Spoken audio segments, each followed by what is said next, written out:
Academic Exchange Services, which is commonly known as DAAD. It is a cooperation that is between the Namibia University of Science and Technology and the Flensburg University of Applied Sciences in Germany. Following the inauguration of this center in 2009, the annual workshop, which we are seated here for today, was fashioned as one of the flagships for the center. On an annual basis, the Center for Logistics, with its partners, and has religiously created a platform that has been engaging the industry partners in all spheres, purposed at unlocking the pertinent decisions that needs attention and benefits for participants and their organization. Today, this event is marking about 12 years since its inception. On our own, we could not have made this.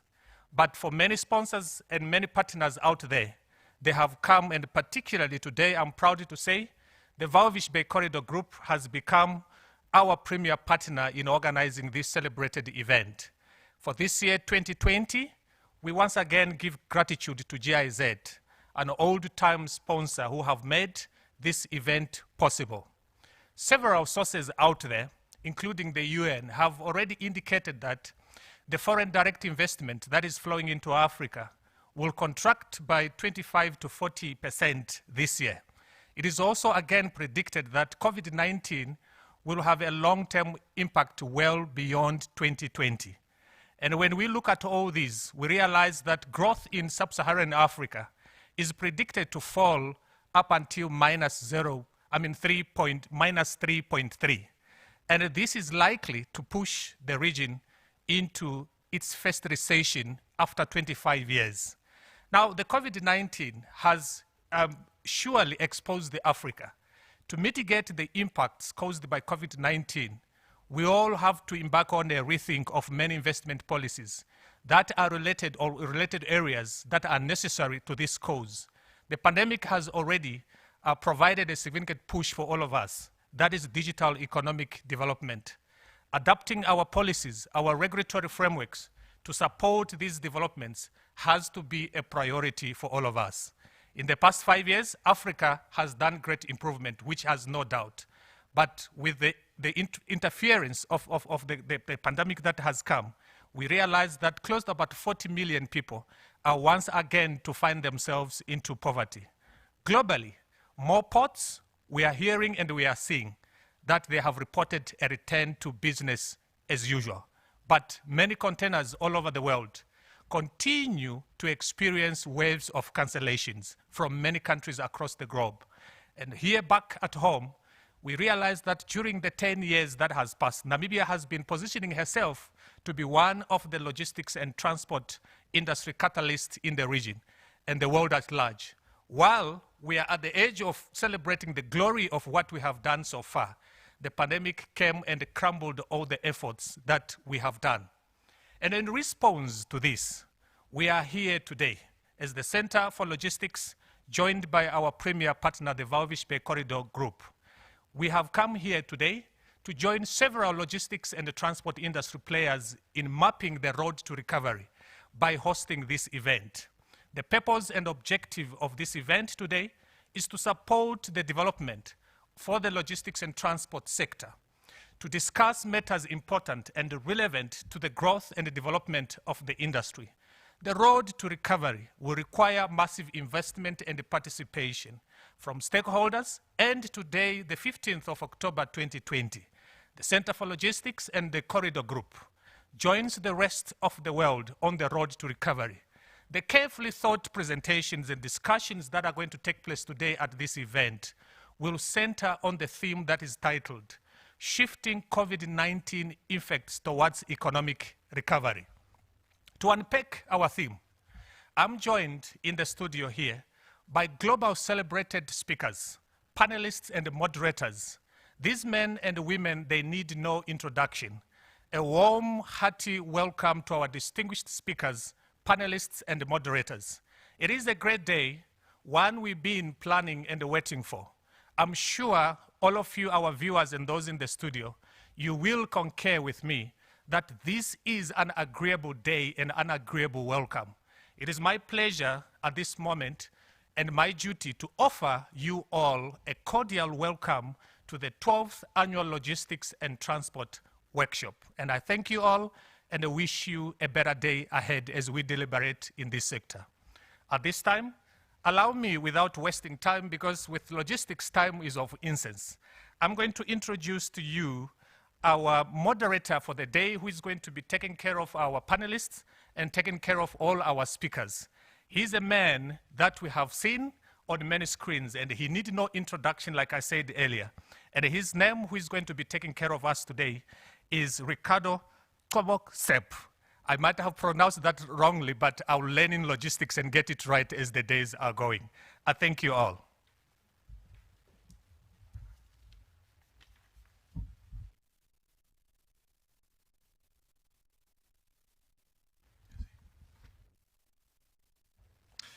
There we go. Thank you very much for the introduction. I think eloquently put, very, very eloquently put, Mr. Simasiku. Let me once again, of course, welcome everybody that's tuning in for today. My name is Ricardo Sepp. As mentioned a bit earlier on, Mr. Simasiku, the apology is accepted. The name has been butchered on many platforms, especially on the international fora. But I'm hoping that by the end of the day, you should have practiced, and we'll give you an opportunity to try again. Nonetheless, before we get into the program for today, we're running a very, very tight ship. That's what I want to just remind everybody. We're going to be running a very, very tight ship in terms of the time. We only have about 15 minutes allocated for presentations, about 10 minutes for the question and answer sessions, and about 45 minutes for the panel discussion. And as you are aware, of course, the time is never enough, especially when you're discussing issues during a crisis. Quick reminder for those of you that might be joining us. Just want to remind you, of course, we are following the protocols that were set according to the Public Health and Environmental Act of 2015, as per the amendments that were made under the new COVID regulations. That's why every time there is a change of speaker here on the podium will be disinfected alongside the microphone as well. For all our speakers that will be joining us on the stage, the panelists will have their masks, and of course the tables are of course also set, the chairs according to the social distancing protocols as well. So I just want to really remind you, as you can see, they are a meter apart, each one of them, and they will of course also be wearing their mask throughout the program. So we will be observing those measures according to the Public Health and Environmental Act and those new regulations that were set out to make sure that we meet the COVID-19 safety measures as we continue. A quick look at the program for today. We'll of course have the first presentation by Dr. Chris Savage, that look at the COVID-19 and logistics. Is it all bad? Are there any opportunities perhaps that we can get out of this? And he will be giving us a UK and European experience representing Zoro Logistics Limited. Immediately after him, we'll have a short Q&A session followed by the second presentation that will look at IT systems in trade facilitation, CTMS, SADC movement and NTBS on the region's corridors, tripartite transport and transit facilitation program. That will be presented by Mr. Herman Heikens. That will basically just give us a quick overview in terms of the situation within the Southern African Development Community. Of course, this is also important, looking at it in light of the new Africa Free Trade Agreement that has been signed earlier on this year, and some of the opportunities that comes with that as well. But in this COVID-19 challenges that have been brought to logistics, how can we move forward, particularly from a regional perspective? And right after that, we'll have the third presentation that looks at customs new freight forwarding regulations from the Ministry of Finance. Susan Bierkes will give us that insight, followed by a short Q&A. And then immediately after that, we'll have our first presentation that's as part of the panel discussion. And we will have, of course, a big panel that will be joining us, the sector represented by the Wharfish Bay Corridor Group, Namport, Transnamib, as well as the Worker Freight Forwarding will also be represented on that panel. The panel will be moderated by Mr. Gilbert Boyce, that will also, of course, introduce the panelists. They will be looking at the transport industry's response to COVID here locally in the country. It hasn't been very easy for anybody, but we will have to hear from themselves what are some of those experiences. At 11:30, we'll be looking at building small business capacity to support logistics operations. We know that small businesses were the first ones to really suffer the blow when the lockdown started and the interruption of the supply chains took place across the country and as well, of course, globally.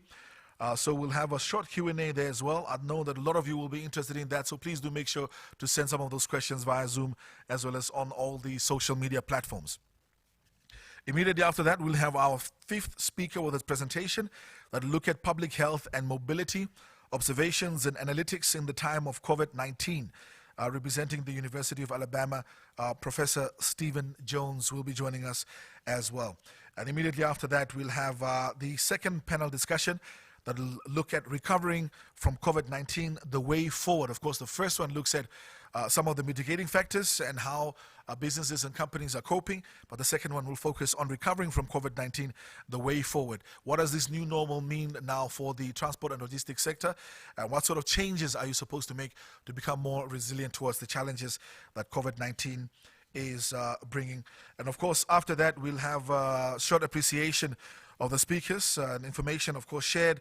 We'll chat a little bit, of course, have a short roundup of some of the issues that we discussed throughout the program. And then we'll have Mr. Brighton Simasuku join us once again from the NGCL with the thanks and closing remarks as well. So without wasting any time, let me get right into introducing our first speaker for today, Dr. Chris Savage, that will be looking at COVID-19 and logistics. Is it all bad? A UK and European perspective. Now, Chris has spent about 30 years working in industry in various countries, including the UK, Europe, USA, Australia, and Hong Kong before transferring to academia in 2002.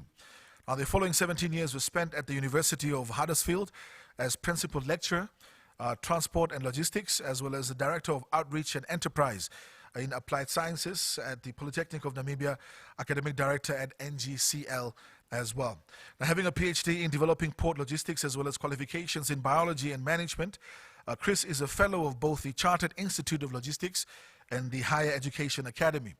He is the author of a number of logistics-related academic papers, journal articles, book chapters, and monographs. And although retired, he is an external examiner or visiting professor at various universities and is actively involved in consulting globally. He'll be joining us via Zoom. Doctor, welcome. Thank you. Can I start now? You can start now. Okay. Thank you very much, Ricardo and Brighton. Good morning, everybody, ladies and gentlemen. Greetings from a rather chilly UK. As you enter your summer, we are entering our winter, and it's beginning to feel it. Thank you for allowing me to speak at this 12th annual workshop. Some of you know I attended and spoke at the first one in 2009 and in quite a few others in between. But this is the first time I've done it online, which makes me rather nervous. I'm also a little bit nervous about the topic. Clearly, we can't and should not avoid COVID, which is affecting all our lives so dramatically and so drastically. But the title, Shifting COVID-19 Effects Towards Economic Recovery, does seem to imply that we know what to do, which equally clearly we do not and cannot, as it's not over yet, it's still going on. Even if I did know the answer, it would be extremely arrogant for someone sitting 7,000 miles away to attempt to tell you people on the ground in Namibia facing your daily problems what to do. So I thought the most useful thing I could do was see what has been happening in our industry here in Europe and UK. See if there are any positive things we can learn and apply where we are. And so that led to my title, which I hope you can see. I'm not sure whether the screen sharing is working. Can somebody confirm that, please?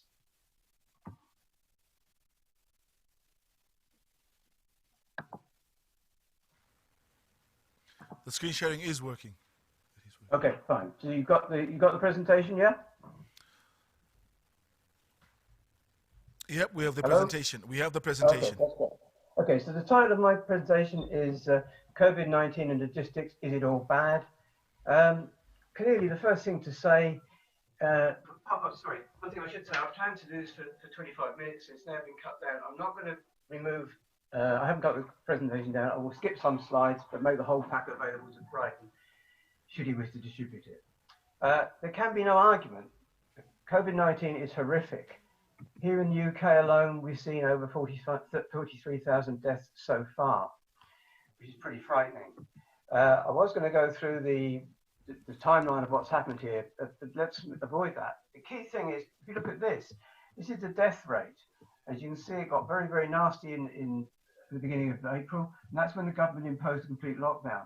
It then started to ease away, and a lot of the restrictions were lifted. However, it's picking up. And worryingly, if you look at the infection rate as opposed to the death rate, it is going through the roof again. So we've seen a lot of local restrictions being imposed here. And this morning, the government are talking about maybe going to another national one, either a short break or a full lockdown again. So from a humanitarian perspective, it's pretty nasty.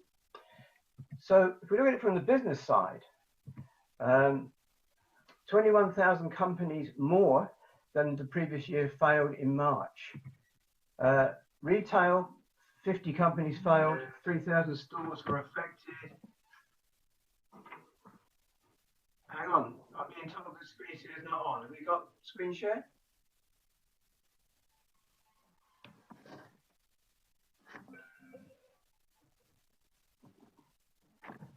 Hello, can somebody tell me? I don't know whether you're seeing this or not. We do not see the slides. Can you share the screen with us? I'm trying to. I don't know what's gone wrong here. Let me go back into Zoom.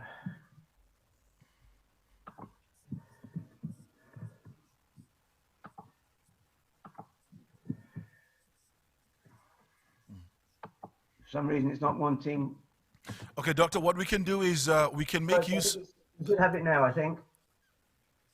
We still don't see it, but what we can do is, as a contingency plan, we can use the backup presentation that you send us. You just need to communicate whenever you're moving on to the next slide. Oh, hang on, I think. Okay, we've got it now. We've got it now. We've got it now. You can continue. Okay, right. Sorry about that. No worries. Great time. Back to the previous slide. Okay. Right. I said there were 43,000 deaths so far here. We've had this apparent dip, which is enabled the government to relax things. However, we're now looking at something fairly serious as the infection rate is kicking up. So from a humanitarian perspective, we have a very serious problem. The problem is also bad from a business point of view. So in March, we had 21,000 more companies failing compared to the previous year. The retail sector was badly hit. We lost 50 companies, with over 3,000 stores affected and 61,000 employees.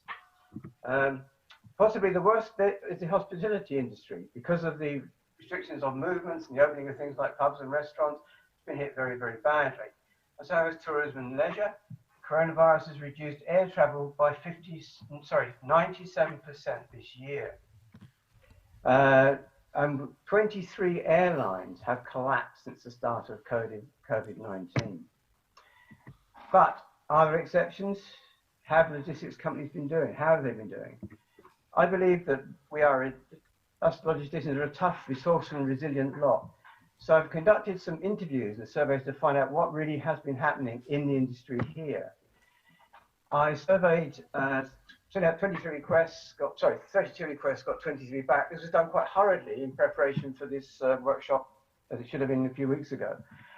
I covered most sectors, 3PLs, manufacturing, haulage, etc. And a lot of positions, mainly senior directors, fleet managers and the like, but also a pilot turned van driver. One of my former students, in fact, who achieved his lifelong ambition of being a commercial pilot for Flybe. Flybe went down, he lost his job. However, he's resilient, he's working as a van driver. Responses came from the UK, Ireland, France, Belgium, Luxembourg, Denmark and Switzerland, so fairly reasonable coverage of Europe. I kept it simple, 5 questions. What's the worst effect COVID had on your business? How did you deal with it? Do you have a plan to recover? What do you think the long-term impact of COVID will be, firstly on your company, then on, sorry, I'm having a problem with the slot screen, then on the UK and European industry, and indeed then on the worldwide industry. And finally, the catch-all question that we always put in case we've missed anything, have you got any final comments? I did a matrix analysis of this. I'm not going to go through it in detail. There's a time. If anyone's interested, contact me and I'll tell you how we do it. So then we need to look at the questions and the responses. So the worst effect of COVID, the immediate response was 20% said an immediate reduction of customer base and order volumes. We understand that. The government stopped everybody moving about. It was like a ghost country for a while. So suddenly there were no orders. Those that did manage to carry on working experienced an interruption in supply because manufacturers were being shut down or the logistics was being shut down. Those that were international have we had to deal with ad hoc restrictions on international freight legs and borders, which I know also affects students across the SADC. I've been monitoring the flows on the various WhatsApp group, and it's pretty alarming. Loss of production volumes, loss of sales and revenue. Nothing surprising there. How did people deal with it? Firstly, the most popular thing was furloughing staff. This obviously saves money, and the government were paying for the furloughing, although that is about to end, although it may restart in a different form. A lot of people refocused their business, taking the opportunity to do something different. So, for example, people that had a mixture of general haulage and pallet concentrated on the pallet networks. People that had haulage and warehousing moved more to warehousing and so on. People that were getting short supplies took up replacement products, either different suppliers of different products, i.e. those that were available. Switched their traveling to online meetings because people were working at home rather than in their office, or they weren't allowed to travel. And there was a change in ratio between online and physical business model. What's their plan for recovery? The first one surprised me. 15% of the answers said they didn't need it because they've managed to recover during the crisis and they're now doing quite well. These are the ones that are most flexible. A lot of things like product launches may need rescheduling. There's a constant hunt for new sustainable business. And there's people are developing the business that succeeded during COVID. So, for example, pallet work rather than depot delivery. People are learning to work online as much as possible and make use of social media more and retain the COVID level of activity that they have had. Long-term effect, well, greater use of online meetings rather than traveling. This is going to save money, and I'm being told that some companies are already starting to try and sell or lease off their offices. Development of home delivery as opposed to high street. High street retailers are tending to close. Anyway, this was happening before COVID. COVID's accelerated that, and they're playing into the hands of people like Amazon. More of the same, develop the restructured business. Reduce the 2020, worried about the reduction of 2021 profits, and developing new ways of doing business. If you look at on the UK and European logistics industry, general opinion, parcel and trunking will grow, but inflexible traditional hauliers will struggle. It's good, flexible 3PLs and local delivery services, but some hauliers will fail, especially the smaller ones with a strong dependency on high street. Increased delays at borders due to testing requirements, something you're seeing, I know, with your borders in South Africa and Botswana and other SADC countries. Transport costs will rise as availability decreases and additional procedures are adopted. Looking at worldwide, the first one is very interesting. We're seeing reshoring. People for years have been stretching their supply chains to take advantage of low-cost manufacturing globally. So we're seeing a reverse of that now. People are getting very worried about the risks of their supply chain, and we're reshoring back to the UK from Europe and back to Europe from worldwide. This is partly in the UK's case due to Brexit, because it's this stupid thing we've agreed to, but mainly it's about protecting supply chains. We're worried about international shipping costs increasing. Air freight costs are already going through the roof and are going to get higher. People are looking to diversify, change their supply chains, and in particular, avoiding China. People are very worried about China. Production is moving closer to market, again to reduce risks. And international passenger transport levels, unfortunately, are going to stay low until we get a vaccine. Final thoughts? Well, the main one that came out of this, I think, is the difficulty of forecasting. This has shown us that no matter how clever we think we are, something can come up and bite us. So we have to be very careful about risk, managing risk and avoiding uncertainty. We've been looking at more remote working, different use of office space. People are doing 1 week at work, 1 week at home. Not just sharing desks, but sharing resources. Greater online activity, greater digitization, things Brighton mentioned earlier. One good thing, the crisis has started to show the general public the importance of logistics we had a lot of sympathy here for public health workers and so forth. But as the crisis went on, people began to see the importance of the transport, supporting them, getting materials to them. My own daughter is the UK fleet manager for Michelin Tires, and they kept going all the way through because they had to support the police and the ambulance service, for example. We're also seeing a bit more, expect to see greater alternative scenario planning by logistics companies. Okay, so what was the immediate, combining with these results up, what was the overall effect? First of all, the COVID impact stuff at the top of the screen was all bad. No argument about that. Operative reactions, mixed. Some were bad, some were good, fairly neutral. If we look at the outcomes, clearly, a great chunk of them at the top were horrible. There were some in the middle that weren't so bad.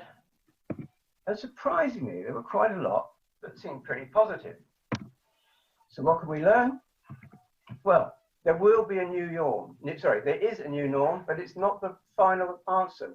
It's not stable. Things are still changing. Retail will suffer and change from high street to online. Again, I think the people like Amazon, people like that are going to do very well of it. A lot of the retailers won't. Logistics will have to match it. So final legs to homes rather than depots, more pallet work. There'll probably be fewer logistics and transport companies, sadly. More people will work from home and there'll be less business travel. I don't know how you feel about that. Passenger transport will be hit. Hospitality and leisure will be different. Maybe a lot of people are saying hospitality could die. Airlines, especially low-cost ones, may not recover. One good side effect is that the reduced travel and noise is benefiting the environment. How do we get the best out of this? Well, testing speed and accuracy must improve and be understood.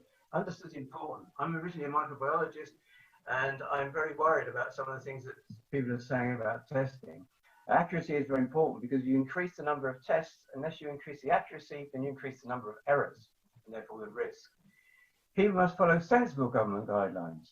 Define what sensible is difficult, I know. Border processes must improve. We must digitize and develop forecasting especially, and safe working vaccine needs to be developed, tested and made available. Safety is absolutely vital here. I'm old enough to remember the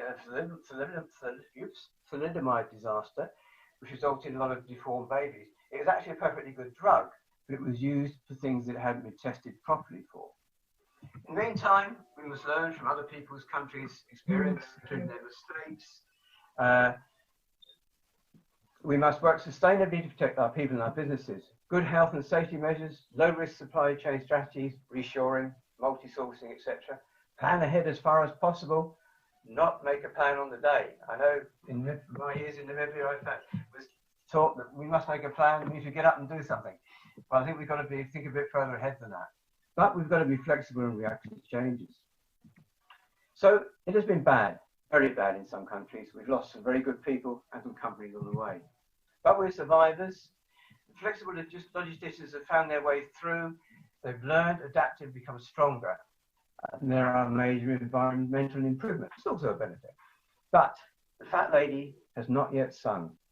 It's not over. Please be continually on the alert, assess risks, plan for the worst, and evolve to meet it. Above all, take care and stay safe.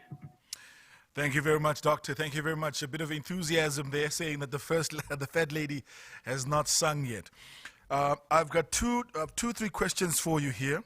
Can I jump into those quickly? Yes, of course.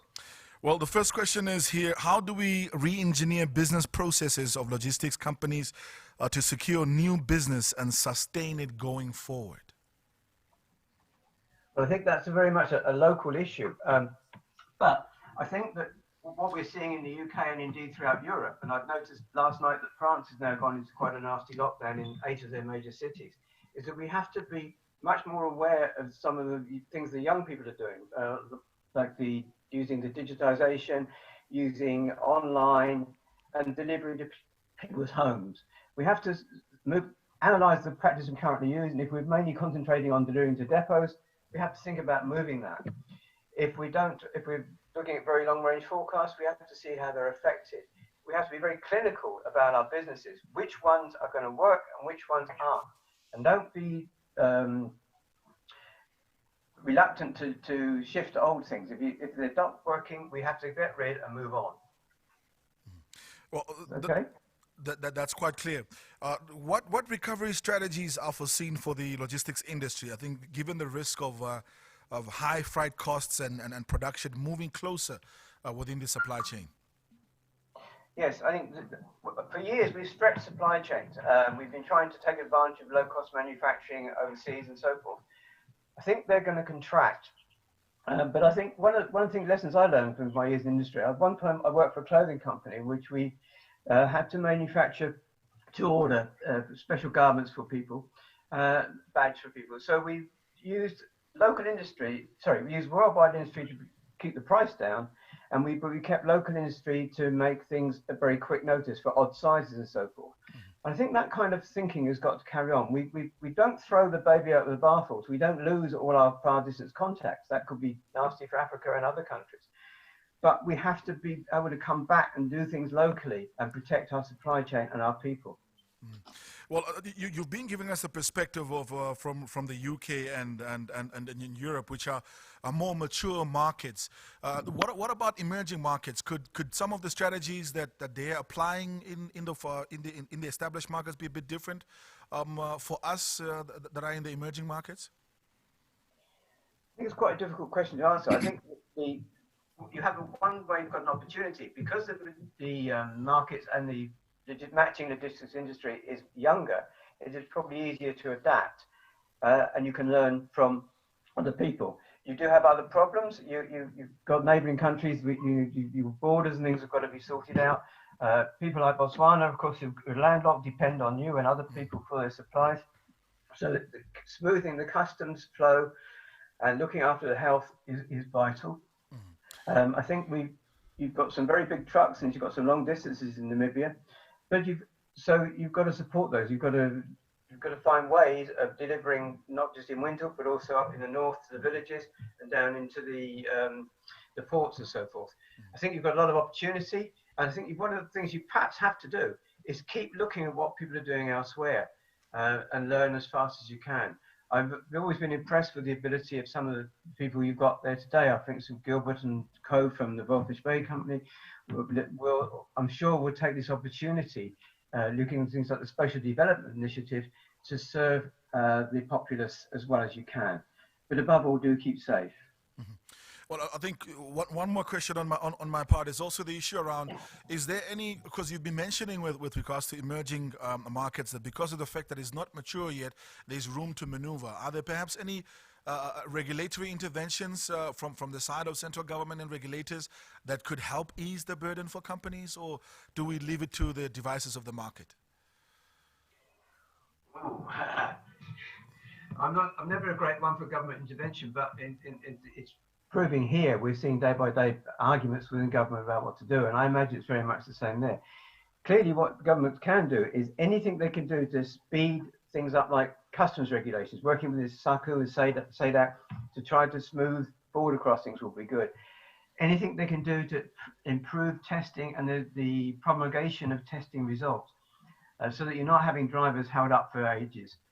All this kind of thing. Anything that can help with health and speeding things up, smoothing things up, reducing paperwork, taking an overall view of each supply chain, trying to get rid of the compartmentalization and sort of tunnel vision that we see, where people are just looking at their particular bit. You need to get a view right up and down the supply chain, and wherever there's a bit for government, whether it's a border or a health regulation, whatever, it needs to be addressed quickly, but in consultation with the logistics industry, not just with the politicians. Thank you very much, Dr. Savage, for making time out to join us. May I just ask one quick point? Very brief. There is we will be quick. There's an annual logistics, state logistics report due to be produced. I'm helping Brian work on it. Obviously, COVID has disrupted things so much that people don't really want to talk about that kind of thing. However, what we're going to do is, rather than doing the same report as previous years, we're obviously going to look at the effect of COVID.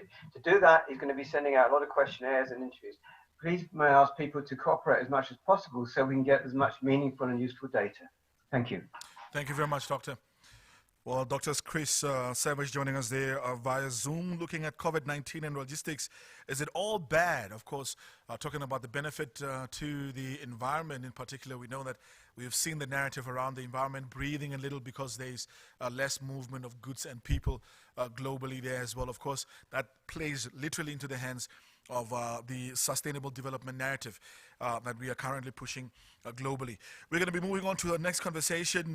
We'll look at IT systems in trade facilitation, CTMS, SADC movement and NTBS on the region's corridors, tripartite transport and transit facilitation program. Mr. Herman Heikens is joining us. Herman is the senior expert for TTTFP and is familiar with tripartite agreements, model laws, regulations, standards, and systems. He's part of the team that developed the Corridor Trip Monitoring Systems, or the CTMS.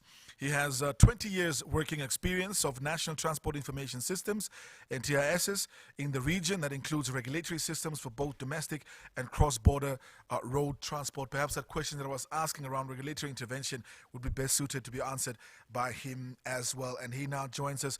Mr. Heikens, good morning and welcome. Good morning. How are you? We're doing good. Can't complain. You well? Excellent. Thanks. All right. Let's get right into it. Okay, I'm going to share my screen. Yes, please. Can you see my screen? We can see the screen. Can you enlarge it? Yes, I can hear you loudly. Perfect. Thank you. Okay, let me start. The intervention that the tripartite or SADC or the triple TFP project have done was to develop a system called Corridor Trip Monitoring System, CTMS. Now this system is what Professor Christopher also mentioned, is trying to remove the non-trade barriers from the logistic chain. My presentation will then discuss the system and the fundamentals of the system and how it removes these non-trade barriers from the logistic chain. So I will start with the introduction, go to the fundamentals, discuss the modules, the process, the equipment, touch on the personal privacy and data protection that the system also facilitates, and then I will discuss the advantages, a roadmap going forward, and then we can have our questions and answers. In terms of the introduction, the primary purpose of this CTMS system was the immediate impact was to mitigate the impact of COVID on our corridors and on our industry. The remedial action that's being taken is to maintain a record of the driver and crew compliance to the medical requirements that were specified by the countries, monitor trip progression by tracking the vehicle and the driver, facilitate management of safe transit in the corridors, and the whole transport operation. Then in the longer term, the same system will be used for corridor performance management, where the monitoring of the trip progression by tracking of a vehicle or cargo can be performed. It also allows for the availability of the system of allowing corridor management institutions to use the system in tracking and monitoring the corridors. So it becomes a tool for smart corridors in the long term. Now the fundamentals of the system, the CTMS, is based on the multilateral cross-border road transport agreement that were adopted by the tripartite ministers of infrastructure in October last year in Lusaka. It's also based on a fundamental that the operator is responsible for the quality of operations of both the driver and the vehicle. The operator, the driver, and the vehicle information is also then readily available through to the authorities at the roadside through the trips. And I must maybe just explain the trips a bit more. As part of this agreement that are being implemented, a system has been developed and specified that communicate or facilitate communication between the transport systems of the member states. So this system will take use of that facility and infrastructure that are being implemented by the tripartite, whereby all the national transport systems are interconnected through the trips. But the trips is also just a communication medium. It's not recording information on the trips itself. The information stays in the countries. So the CTMS will be co-hosted and operated with the trip system whilst being implemented throughout the region. The modules of the system, it comprises of a web application that is primarily used by the operators. Then it includes a driver crew mobile application as an Android application where the crew members and the drivers will record their health status, and the same device will also be used to track the drivers when they leave the vehicle.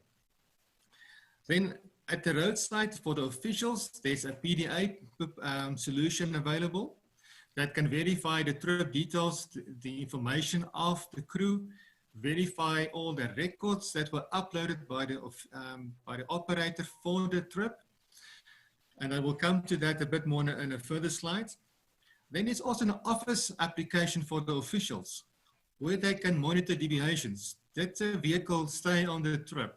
Did the crew members stay in the vehicle, or when did they move from the registered trip? Similarly, the system will then also be integrated with the trips. It will facilitate integration with vehicle tracking. It will facilitate integration with customs. Also, and immigration as well, those non-trade barriers on our borders. And it will facilitate an electronic, non-paper-based integration between the CTMS system and the customs and immigrations. In terms of the process of the operator web application, this is now the application on the website that is used by the operators. And we have a term called Responsible Component Person, RCP. Now this term is based on the agreements and the new model laws being implemented and domesticated by the countries, where the responsible component person represents the operator and is responsible for quality of service, quality of vehicle, quality of drivers entering the cross-border supply chain. Now the RCP will register on the websites and will be responsible to record and register the trips that is to be undertaken by the vehicles. In that regard, the vehicle particulars, the crew members, and the trip must be registered with all the particulars that is specified on the system. That includes the upload of documentation such as the vehicle registration documents, the insurance documents, for the operators, the drivers, you need to have the driver licenses, you need to have the medical conditions and the test certificates. And note that these tests must be uploaded prior to the departure of the vehicle on its journey, so that there's no congestion at the border or checkpoints verifying particulars or conducting tests for the bulk of the vehicles arriving there. It also includes the upload or specification of the cargo that's being carried, also in terms of the longer term use of this application for in a smart corridor environment. Now the system facilitates the whole process of the scenarios of testing and the scenario of what condition of test protocols we have. And the record of the drivers will be kept on the system as a history where they were tested, whether they had got a vaccination, or whether they have an active negative test or they have an expired negative test. Now, important here is, should we get a vaccination, then the system will allow for that. If there's immunity certification, the system will allow for that as well. The tripartite then, the ministers agreed to a 14-day validity period for an active negative test. So this 14 days includes the incubation period where a person can actually still operate or drive a vehicle on the corridors whilst within this 14-day validity period. Very important on that 14-day validity period is that it's starting from the date when the actual sample was taken from the member, not from the date when the test results became known. Then an expired test, a negative test, is when a person has to be retested. Now this should be done before the person departs on a journey. There could also be a scenario where a negative test were recorded and the journey takes the person longer than the 14 days, and you will have to be retested during the journey. Now the system allows for that as well, recording the test results on a handheld device at the border posts or checkpoints. I display here a screen for you how the website is looking, the registration screen, where a responsible competent person will register on behalf of an operator. You'll see on the bottom of the screen, there is a, the operator is at the bottom, who is being identified, whilst the top part is that of the responsible competent person. Now this would be the welcome screen. You'll find on the left-hand side is a process or a menu structure that is guiding the operator through the process.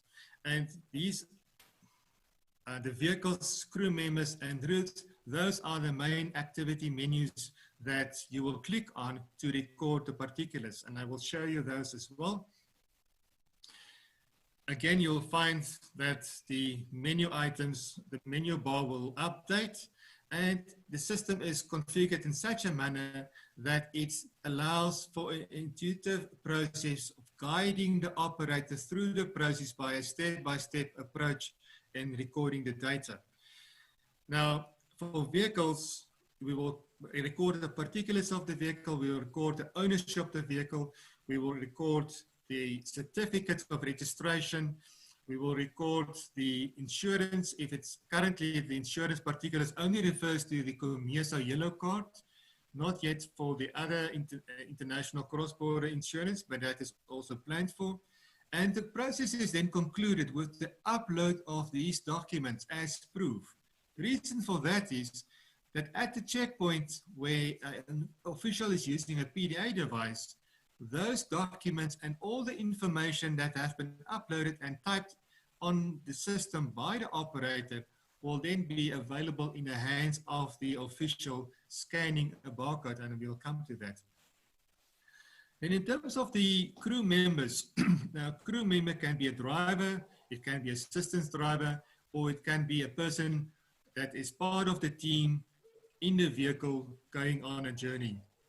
Now the system allows, again, it records the role of the crew member, it records the particulars of the crew member, it then uploads or records also the medical status. As you can see, there's this process going through here as well.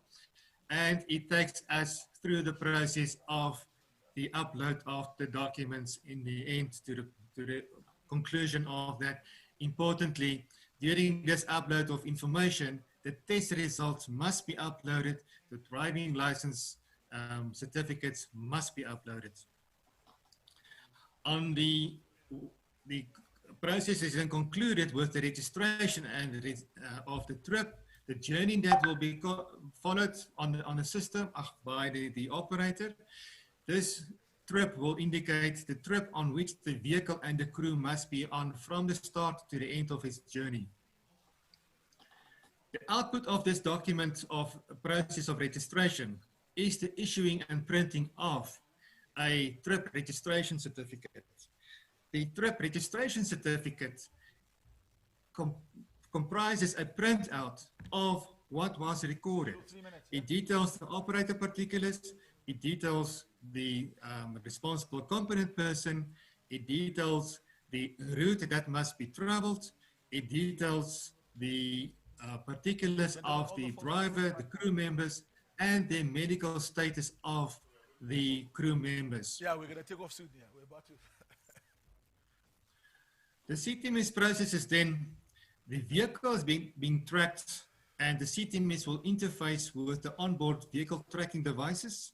It will also allow for the integration thereof with supplemented information tracking the vehicle at way stations, law enforcement, roadside locations, or even at the border post.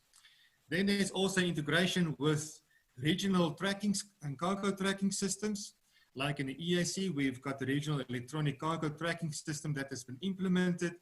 The CTMS on the back end side will then communicate with these tracking information available and complement the tracking record of the vehicle. The CTMS tracking of the driver is then, as I said, will be done through the mobile device. The mobile devices will be issued by the operator to the crew members, and before they depart on the journey, the operator, the responsible competent person of the operator, must register the trip on the mobile application for which the crew members are departing on. Now, the mobile devices or the application has been developed to be backwards compatible to an Android 7.1. That is roughly about a phone that's 3 to 4 years old. But the phone, the specification for the phone is then an Android 7.1 as a minimum. It must have a 2 gig RAM, and it must have the option on the functionality to have a GPS, an AGPS or GLONASS functionality, so that the phone can track the particular the driver while he's having his phone. It's still possible for the driver to leave his phone in the vehicle. We can't prevent that, but so it's not a 100% foolproof system, but it does track the vehicle and it does track the movement of the driver. Some member states are looking at alternatives that the person cannot leave a device in his vehicle. So it's like, but that's maybe not part of my presentation. The mobile application also allows for the operator of the crew member to record twice daily his medical status and vitals on the phone, so that when he arrives at a checkpoint, that the official can verify the particulars of or the status of the crew members in the vehicle. Then at the roadside, the officials are being issued with a PDA device. This device is having a strong screen, a screen that is... Mr. Hykins? Mr. Hykins? Yes. Yeah, if you can wrap up a little bit for us there, because we're starting to get caught up for time. Yeah. Okay, I will do so. The importance of this process is that the officials will only be able to obtain the information that were recorded by the operators via the scanning of barcodes either on the driving license or on the operator disc, or on a certificate of fitness, or on the trip registration certificates, as I indicated before. This will allow them to verify the particulars. And I think I will conclude with this screen explaining the process. So at the checkpoint, the vehicle will be stopped by an official. He will scan the barcode. The official will verify the particulars and test results that he will download or will have available on the PDA device, and it will allow the officer to indicate to the driver to either proceed or to be moved down into a subsequent line or a path where a positive test is to be confirmed, or a test process must be confirmed because of the status of the crew members within the vehicle.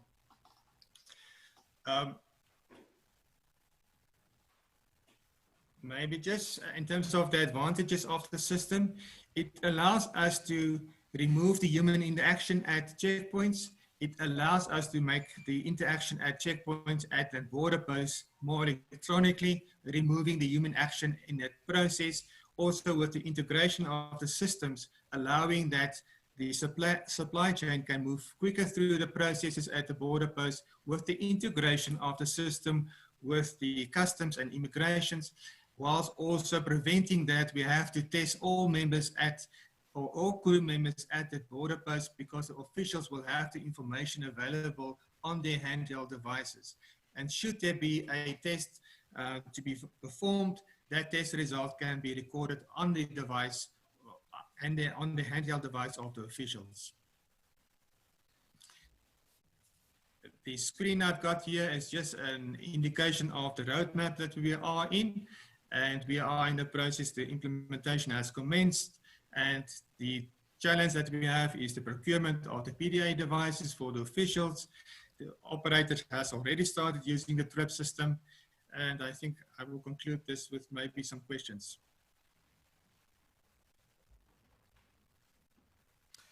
Thank you very much, Mr. Haken. Thank you so much for giving us that update. We will be jumping into just one or two questions. In the interest of time, I think I'll only take two questions for now. The first one is, how do logistics companies reposition their business processes, considering that the industry is from brick and mortar to online? What are some of the ideal transitional methods? Can you just repeat the part of, is that in terms of the, how does the question is, how do logistics companies reposition their business, the processes, considering the industry movement from brick and mortar now to more online business? What are some of the ideal transitional methods?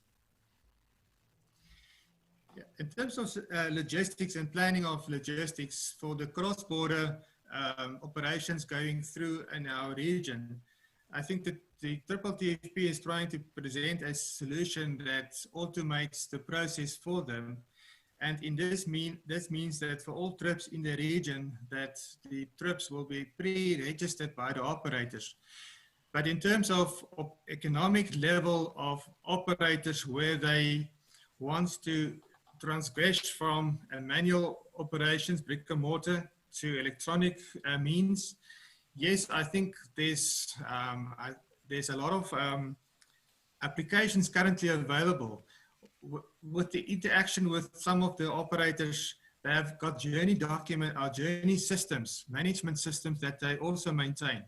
And they move towards an electronic means of planning their trips, planning their integration with operations and deliveries, and integrating the supply chain activities with a planned network of operations, how they manage their fleet and the supply chains through custom systems available. So we can maybe assist them with particulars of operators that have implemented such electronic systems. Mm-hmm.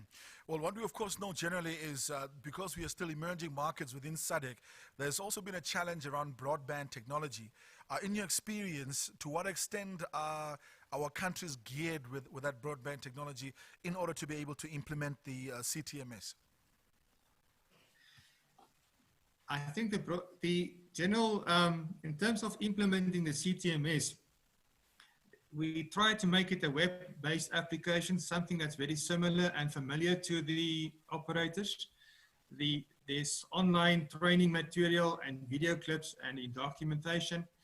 But the system, so far, those operators that have been using it have not even used the training material, because the system has made such intuitive, and the system guides the person recording information on a system that you don't need to even look at a training manual. And that was the feedback that we got from the industry so far.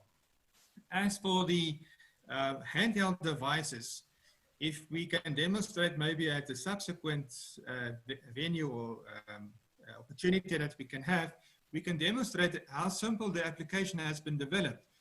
The interaction or the user interface for the operator and a driver and the person that's using the device is so simple that it is intuitive for that person to go through the motions and recording the particulars. And that is the challenge that we had, to make it so simple that even my child is able to record his health particulars on the system using the mobile application. Thank you very much. Yeah, you can close off. Maybe in terms of connectivity, that's maybe the challenge that we'll have. The connectivity on our corridors, internet activity on it is not always there. So the system allows for uploading of data that has been recorded on the device. So it will buffer the information, and as soon as you do have internet connectivity or Wi-Fi access, it will upload information for you.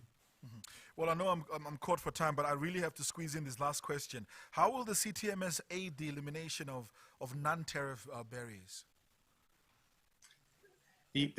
How it aids is that currently at our checkpoints and border posts, we've got queues of drivers being tested, and they've been tested every time they are going onto a trip, and being tested at every border post.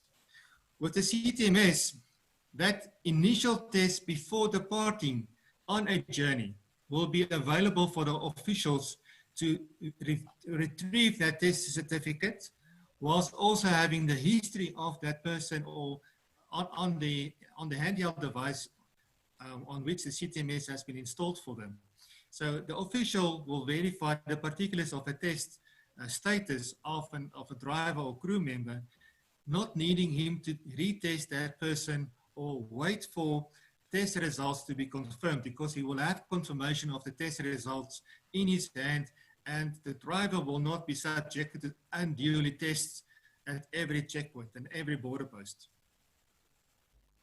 Thank you very much for making time out to join us. Thank you. I would have loved to take some more questions, but unfortunately, we only had this much time for you. Thank you, sir. Pleasure.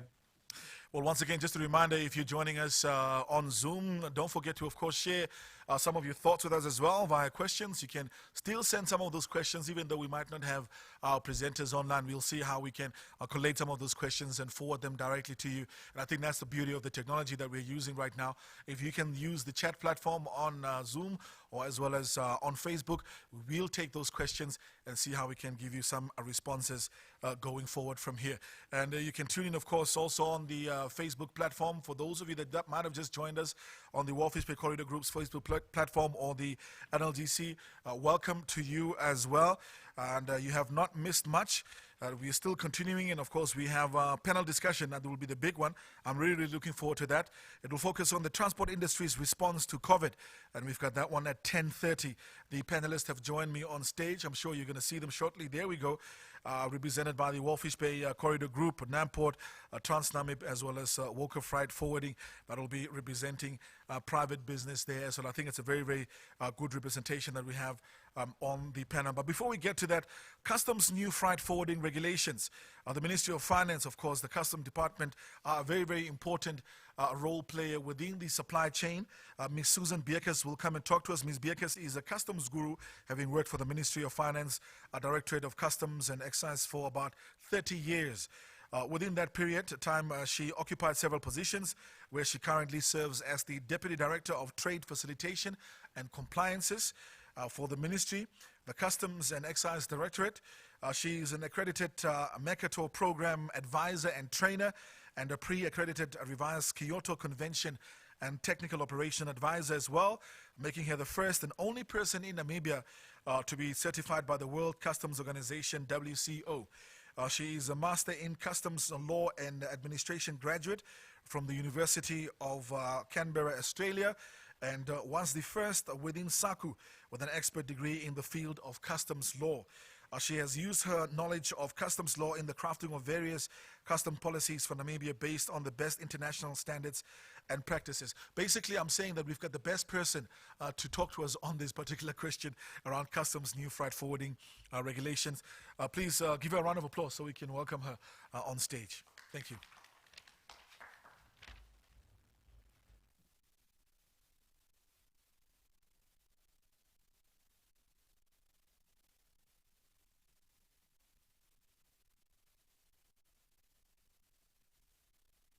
All right, a very warm welcome to everyone.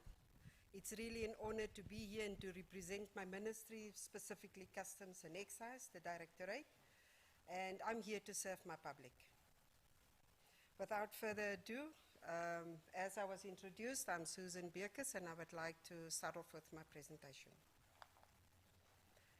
This first presentation is basically just to outline the vast borders that we have within Namibia, and the challenges that customs may face on a daily basis, just to ensure that we protect and facilitate trade simultaneously with valid controls. My presentation will be outlining the mandate of customs, brief overview of what is customs, the clearance procedures, the current requirements for clearing agents, the newly proposed and approved requirements, the conditions, ground for suspension, and appeal procedures if you feel that you've been treated unfair based on a decision issued by customs, a competency test that is quite vital for this application process, and the way forward. Customs mandate is drawn from our Customs and Excise Act number 20 of 1998, which mandated customs and excise officials to collect all revenues and duties due to state, ensure maximum compliance with tax and customs legislations, facilitate trade, protect our society, enhance compliance, and act on behalf of other government agencies. Section 73 of the Customs and Excise Act states that a commissioner may prescribe conditions under which customs clearing agents should be licensed. Thank you. Section 2, subsection 5 makes the provision for the commissioner then to streamline these procedures and processes. Currently, we do have 343 active clearing agents registered with us. The license fee is $100 Namibian as provided by the Customs Act in Schedule 9, and it is renewable every 12 months. Goods imported for clearance are always required to be in compliance with the prescribed customs clearance formalities, which is outlined in Section 14 and Section 40. This includes the presentation of a bill of entry, contains details such as the prescribed goods, value, quality, quantities, exemption notifications, the HS code, and the country of origin. The goods declaration form is called the SAD 500, the single administrative document, and it has a continuation sheet. It also needs to have a commercial invoice or a tax invoice, cargo manifest, rail consignment note, airway bill, bill of lading, post manifest, packing list, and a customs worksheet, as well as a cargo manifest. Supporting documents, for example, import permits, police clearance, licenses, certificates, and so forth.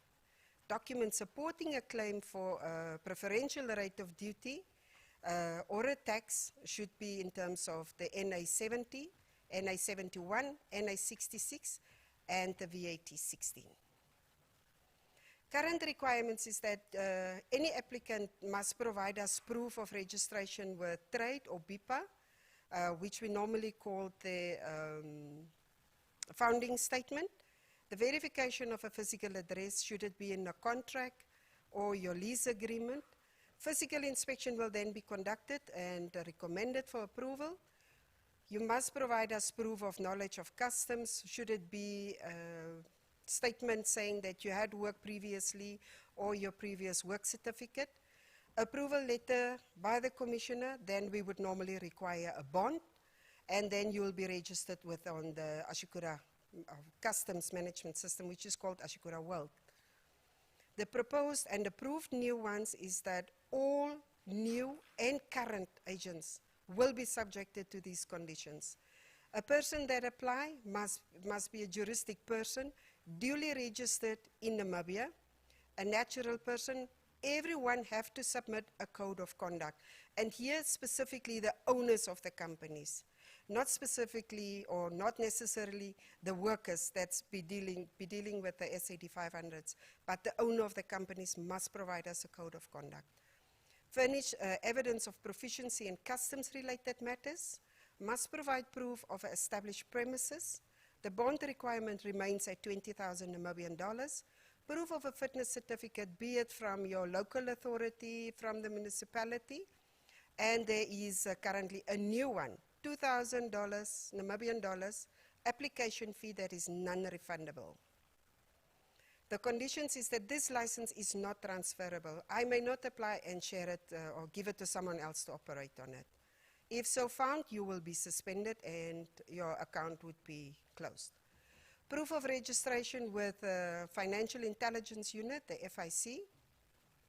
No third party is allowed to use your license. No operation outside Namibian borders.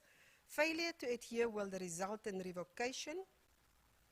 Must use your declarant code at all times in all your communications.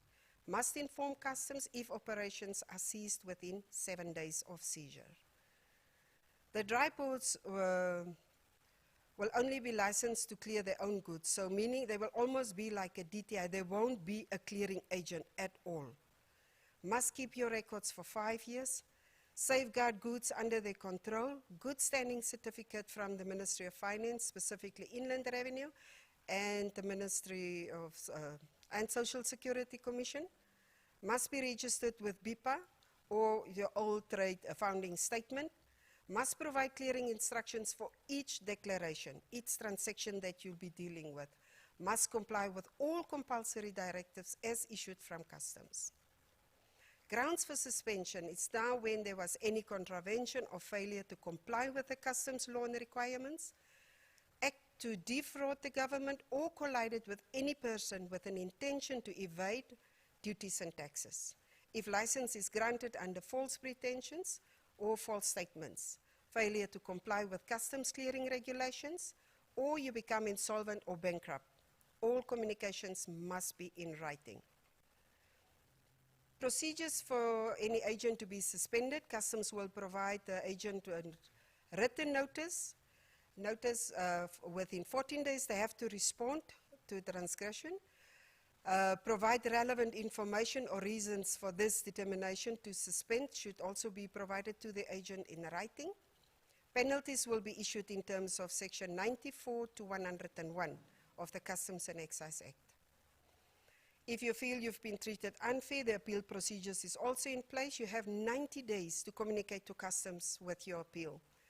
If there's no appeal against the suspension, revocation with a prescribed time, Customs may then publish the notice of such a suspension. Appeal against decision can be submitted to the Minister within 3 months. Failure to obtain a resolution from the Ministry, remedies can then be sought from the High Court.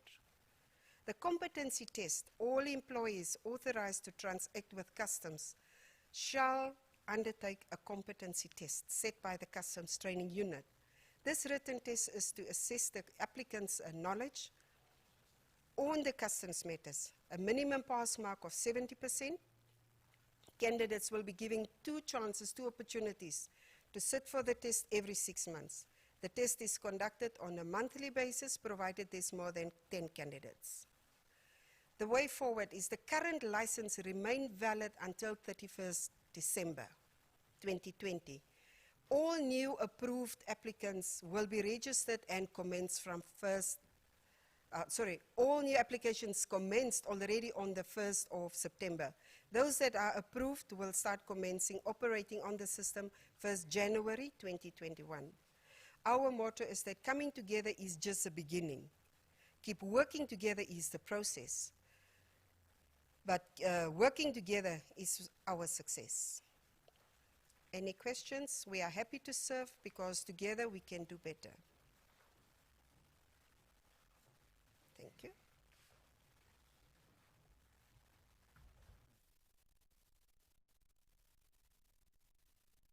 Yes, for that insightful presentation. We're ready to take any questions for Ms. Bierkes. I've got 2 questions here already. Just a reminder, of course, that on the social media platforms, if you're unable to chat with us on Zoom, you can, of course, also field your questions on the Facebook platform. That's for the Warfish Bay Corridor Group, as well as for the Namibia German Logistics Center, the NGLC. On both your platforms, we are taking questions as well. We've got a question here that asks, do you foresee that goods will be pre-cleared as part of NRW customs regulations? That's the first question. Do you foresee that goods will be pre-cleared as part of NRW customs regulations? That's the first question. Indeed, there will be some pre-clearance allowed. We already have started, and our systems has been amended to such an extent. I think you can just join me here as well, so I can just I'll move back a little bit so we can. No, you can move closer so I can. There we go. Then we can just make sure that we keep in terms of the regulations the social distancing regulations.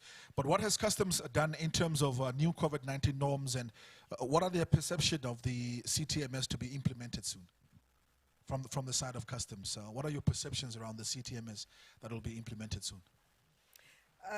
My personal perception is that I think it's quite something really relevant, and it will help us specifically with the clearing process and the providing of information to ensure that we provide a smooth transit logistic services. From the side of customs, what are some of the immediate changes you had to make to deal with the issue around COVID-19 and some of the interruption that has come with it that most of the industry is feeling at the moment? Wow, the biggest challenge for us was when officials had to work from home. Some of us didn't have the ICT, but we were always blessed, and we managed in the end. So what we did is those that were working from home, our IT managed to provide them with the ITC facilities, and they managed to continue working from home. We continue with our Zoom meetings within SACU. We even developed within SACU a common control measures to ensure that we facilitate the trade during this period of the COVID pandemic. We continue with that. Up to now, we're still doing some Zoom meetings to ensure that the officials are informed on a regular basis. The officials had been trained, and they'd also been provided with protection gear that we don't need to close the borders. The times when the borders were then closed, we ensured that we reopen it as soon as possible. Well, in terms of this, I think if we're looking at the kind of work that you're doing, of course, representing the central government through the Ministry of Finance, what is it perhaps from the side of business owners, the private sector? What can they do to make sure that there's a smooth process, especially during this COVID-19 times? Especially now with the new application process, we have allowed them, normally we would say, no, we want hard copies. We have allowed them to do their submissions electronically. They communicate even a request for exemptions or anything they want from us. They have been doing it so through electronic submissions. And as far as the new customs policy is concerned, how will that affect trade in general? Are we looking at a complete shift in how things are being done at the moment, or will there just be minor changes going forward? There will be some minor changes as well in the long term. For long term, we did plan a complete shift in doing business. We would like to have a portal that will be up and running. We even have moved so far is to ensure that we enhance our Ashukura system to do much more than what it's currently doing. But for the short term, we have even created a communication line direct with the Trade Facilitation Unit. That's customs.tradefacilitation@mof.gov.na. So any queries, any concerns can be raised on that platform, and it will be addressed. Let me just see if I have any more questions for you here. But I think, yeah, we ended long and clear. But nonetheless, I think there's one legal question here. Are there any legal implications for freight forwarders in terms of the new customs regulations? I think perhaps Mr. Likando can also come in here as well. Are there any legal implications for freight forwarders in terms of new custom regulations? Ms. Bierkes, you want to add value there first, or do we jump straight to Mr. Likando? I think we can give it to Mr. Likando, then I'll comment. I think the most significant one would be the registration with the FIC, Financial Intelligence Center. That is a new one. So we are also busy with trying to engage the traders so that they can at least understand that new regulation, because they will be unable to register with customs if they are not in compliance with that. What it also entails is that it will require the freight forwarders to also be compliant with the FIC laws as well as the customs laws, and it will have an implication in terms of their trade, because once it is found that they are not in compliance, what will then happen is that it might lead to their suspension. So it's very critical that the freight forwarders understand the implications of the registration with FIC as well as customs. Oh, that's sufficient? Yeah, no, just to add on, and they don't. Closer for us to the mic. They don't need to fear, because there will be a workshop conducted on the 21st and 22nd at NIPAM. Communication will be sent out by FIC for you to partake in this workshop to create awareness why it is so important. It's not to regulate you as a clearing agent, but just to control, because you have to do foreign remittance. So just to control that and to ensure that you don't partake in money laundering or any of such. In terms of that, are you talking about 21st and 22nd October or November? Yes, no, of October. Of October. Yes. Okay, and that will be at NIPAM, as At you're pointing NIPAM. out. In terms of this, there's also another question. If one of the partners failed the test, does that mean that the company does not get the certificate? No, not at all. If you should fail your first time, you can come back the next week and rewrite the test again. You'll be getting almost 3 opportunities to rewrite the test. And only those that have passed the test will be given the code to operate on the Ashikura system. The rest who did not pass will have to continue writing the test for them to be allowed or to given that access code to operate on the system. We will also avail a set of documentation within next week once the acting commissioner has cleared it. Ms. Governors is currently looking at it, and once she has cleared it, we will share it, the links as well, where this documentation can be obtained. I know there was a lot of questions specifically on where can I get the tariff book.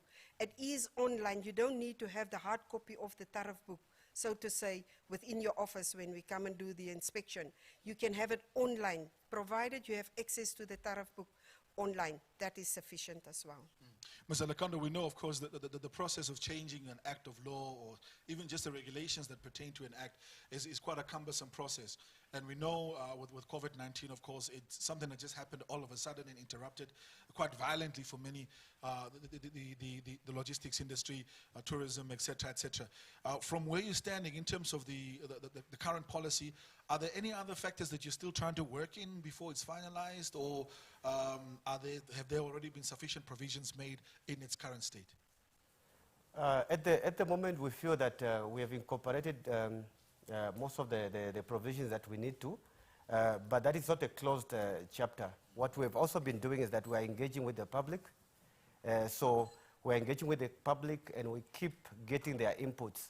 Where we feel that we may have been a bit harsh, those are actually amended so that we can actually incorporate the inputs, because we are all for trade facilitation, we don't intend to frustrate anyone.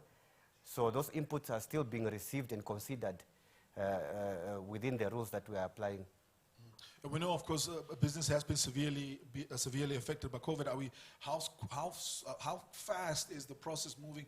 I don't want to preempt it, but are you getting the necessary urgency from all the stakeholders involved in terms of finalizing this policy? At the moment, we have been getting input from the industry leaders. We have been getting that. But unfortunately, we have also noticed that not enough applications are coming in. So people are actually anticipating that they will probably only apply around December when it's close to the end of the application process. So we would like to urge the clearing agents and those who want to actually register with customs so that they can at least try to apply as soon as possible. Where they encounter issues, those issues can actually be rectified prior to the 1st of January 2021, so that they don't find themselves in a situation where the 1st of January comes and they are unable to trade. Maybe Ms.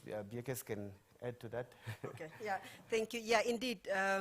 We would urge them very much urgently to start applying, because the application process to get it validated is quite long. So don't try and apply in December, because you may not have the opportunity to sit for the exam, and then it means you are not licensed come 1st January to operate. Come 1st January and you did not apply, your account will be suspended. Even though you are currently licensed, your account will be suspended. And I know a lot of them are still concerned. Firstly, we had the 80-20 rule. That has been removed. So please do feel free to apply. If there is something that you are not compliant with, we want to advise you to ensure that you are compliant. Because if you only start applying in December, that will mean the whole course is lost. So with that, I thank you.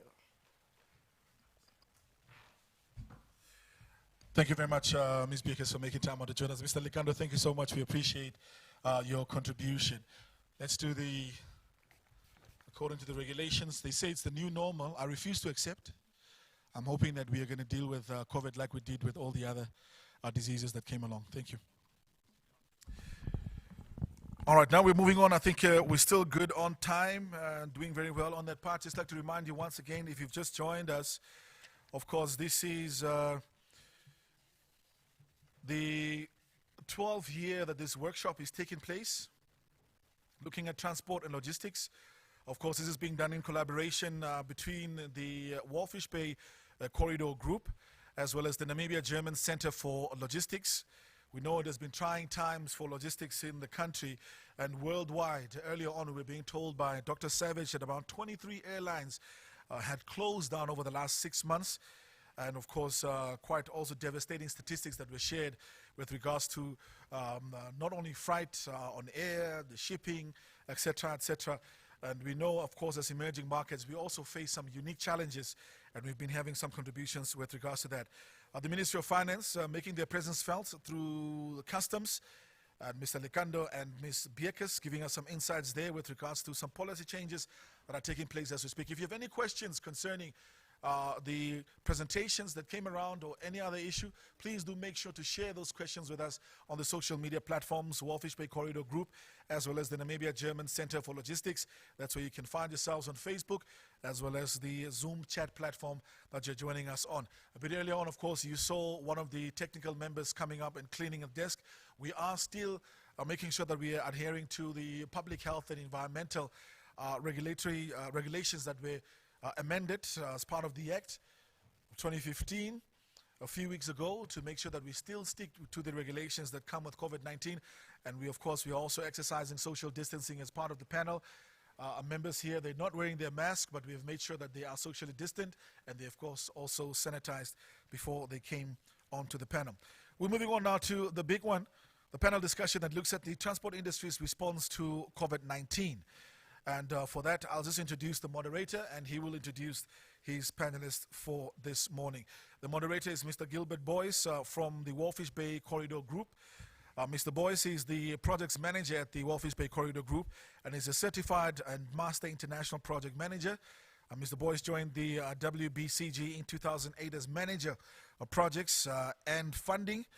Prior to his current portfolio, he was the project manager for the Spatial Development Initiative. And in his current role now as manager of projects, Mr. Boyce is the focal person for the implementation of Namibia's Logistics Hub Master Plan through the working groups and National Steering Committee as well. Mr. Boyce has vast experience in infrastructure and corridor development, transport and logistics master planning, mobilizing technical assistance and grant financing, unlocking economic and industrial value chain projects along the Walfish Bay corridors, and serves on several sector committees and advisory boards as well. I could go on and on. The CV is quite long, but I think we have heard enough to have very, very strong confidence in his ability to moderate the next panel. Please welcome him with a round of applause.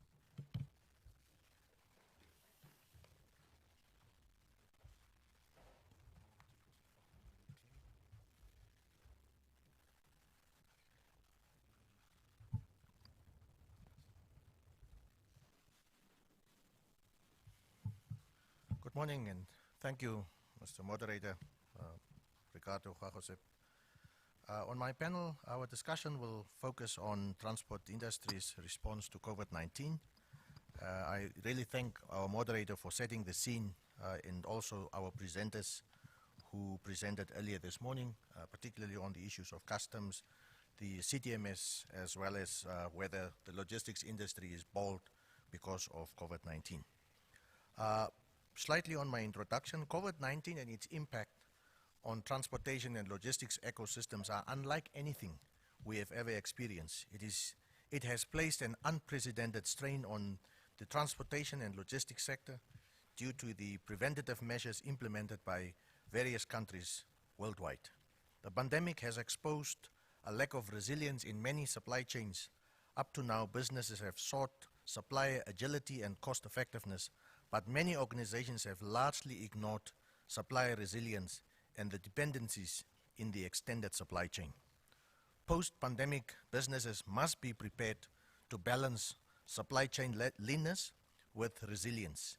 In this discussion, we talk to various transport-related companies from the public and the private sectors to get their view on how they have managed during these precarious times. On our panel, I would like to introduce some of our panel members are joining us via Zoom, and some of the panel members are here with me in the studio. I will start with Mr. Mpahupu Hipishivikwa, He is the Chief Executive Officer of the Walvis Bay Corridor Group. He has over 10 years of experience in the corridor management, transportation, and logistics industry. Mr. Chivikwa holds an MSc in Operations, Management, and Leadership from the Worcester Polytechnic Institute in Massachusetts in the USA. He also holds a BAd honors from the Rhodes University, a higher education diploma for secondary from the University of Namibia, certificate in project management from the University of Stellenbosch, a certificate in financial management from the Namibia University of Science and Technology. My second panelist is Mr. Elias Moinho. Mr. Moinho is the Manager of Business Development of the Namibian Ports Authority, also commonly known as NAMPORT. He was part of NAMPORT's evolutionary journey of primarily serving the Namibian fishing industry to fully driving the maritime logistics network along the west coast of Africa and the SADC hinterland connectivity. Professionally, he holds a Bachelor's of Technology in Marketing Management from the Namibia University of Science and Management, and commendably is a Master of Science in Shipping Management and Logistics graduate from the renowned World Maritime University in Sweden. My third panelist is Ms. Namvula Ankama. Ms. Ankama currently serves as Manager Business Development and Market Research at Transnamib. She is also the Southern African Railway Association, SARA, Namibian Satellite Coordinator, SARA Chairperson, Business Management Committee, as well as Chairperson for Namibia Corridor. Ms. Ankama specializes in the fields of entrepreneurship, research, marketing, sales and business development, relationship and hospitality management, with more than a decade of successful working experience in the multinational businesses, constantly establishing, growing and managing the sustainability of top quality brands to the farthest roots of the African continent. Her tertiary education includes courses in tourism management, marketing management, logistics and supply management, as well as a master's in business administration. My fourth panelist, and who is joining us via Zoom, is Mr. Philip Coetzee. Philip Coetzee is the General Manager of Voca Freight Services Namibia. He has over 11 years of experience in the industry. Voca Freight Services is recognized as one of the oldest logistics companies in Southern Africa and provides core clearing and forwarding services. It further specializes in its transit clearances, including road-bound facilities to Zambia, Angola, Botswana, Zimbabwe, and the DRC. The company enjoys access to bonded and normal warehouse facilities, containerization of air freight, support, ships agency, and stevedoring services. My fifth panelist is Mr. Jared Dwight Gieser. He is from Deep Catch Namibia Holdings Group, and he is the Marketing and Sales Procurement Director of this group. DCNH is a multinational Namibian-based company that has over 500 plus employees that operate in Namibia, South Africa, Zimbabwe, and Zambia. He has 23 years of experience in trading frozen, dry, and chilled food commodities, fish exports from Namibia and RSA to SADC and to the EU. He handles imports and exports of meat, poultry, seafood, grains, amongst others. He has experience in multi-temperature distribution, food service, exports and imports of veterinary control commodities, logistics and transport, cold storage, sales and procurement. If my memory serves me right, we have one more panelist who is also joining us via Zoom, Stephanie Lindveld. She is the founder and managing director of Camelthorne Freight Forwarders. Mr. Lindveld has over 17 years experience in logistics, or Ms. Lindveld, I just see her on the screen. 17 years experience in logistics, clearing and forwarding, procurement, sales, and customer relations. Her work experience includes logistics and procurement, supervisor for oil and gas industries in London, that's in the UK, clearing and forwarding specialist for King & Sons in Walvis Bay, commercial manager and branch manager for WorldNet Logistics. CTFF is a Namibian-owned logistics supply chain solution provider specializing in frozen, chilled and dried commodities, chemicals, mining equipment, focusing on key customers and services utilizing the Walvis Bay corridor to service the SADC region. With that being said, I will now start with my questions to the panel members. These questions, by the way, are applicable to all the panel members. Those who are connecting via Zoom and those in the studio are then at ease to take these questions as I'm going to field them to the panel members. I will start with my first question. Please share your views on the barriers you have encountered as well as the processes and systems you have implemented to address these obstacles. I will give the floor to the panel. Anyone who is comfortable to take the podium is welcome to share his or her views on this question. Thank you. Maybe I should take that first question. From the port perspective, traditionally, physical presence of staff and clients was necessitated for communication, updates, etc., to run port operation and administration. And unfortunately, this could not be sustained during COVID-19, but business had to continue unhindered. So as NAMPORT, we invested heavily in ITC infrastructure to allow for some of our employees who could work from home without interrupting the standard operating procedures of the port to be able to do so. So we could, our employees could invoice or could upload information from home due to the fact that the port have invested in this ITC infrastructure and they could operate comfortably from home. We also reduced the number of staff to allow for social distancing at both operation and at our administration block. Let's hear from Ms. Lindveld, who is also connecting via Zoom. Perhaps, what are your views on this question, Ms. Lindveld? Hi, good day. Well, I would say from a logistics perspective, one of the barriers that we experienced was the knock-on effect. Most shipping lines were unfortunately in a position that they had to quarantine. They were subjected to quarantine procedures in different countries, different transshipment ports, which had then a knock-on effect. There was a shortage of equipment, which then also led to obviously a shortage of storage space, a shortage of trucks, which made it very difficult to remove containers from port in the allotted free time that we are allowed. So that was the starting point. And then obviously due to, as Elias also mentioned, the social distancing, there was a rotation basis happening with customs. So obviously it took quite some time to get your files out of customs because it was working on a rotation basis. So, but I mean, it's also had some positive effects. It's also made us realize that there's a lot more that we can do from home. It also, I think, will force us into, you know, digitalizing our systems a bit more. I think ICICUDA is actually more than capable of us, you know, uploading files electronically, and you know, it will also promote this corridor. And if we can become more electronic and our submissions are done electronically and we support each other and we become more integrated, it will mean that on the end of the day, we will become an even better selling point for this corridor and we will be able to get more and more volumes through this port. Thank you for your response. Let's hear from our colleague from Transnamib, Ms. Namvula, from the railway perspective. How do you foresee this process coming forward?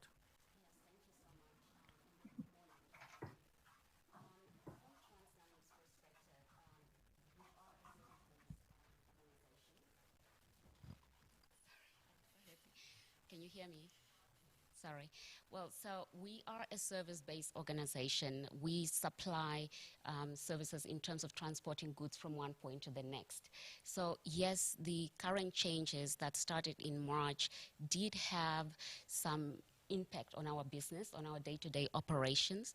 But thankfully, because as of 2018, with our new CEO, Mr. Smith, there has been a transformation happening in the organization.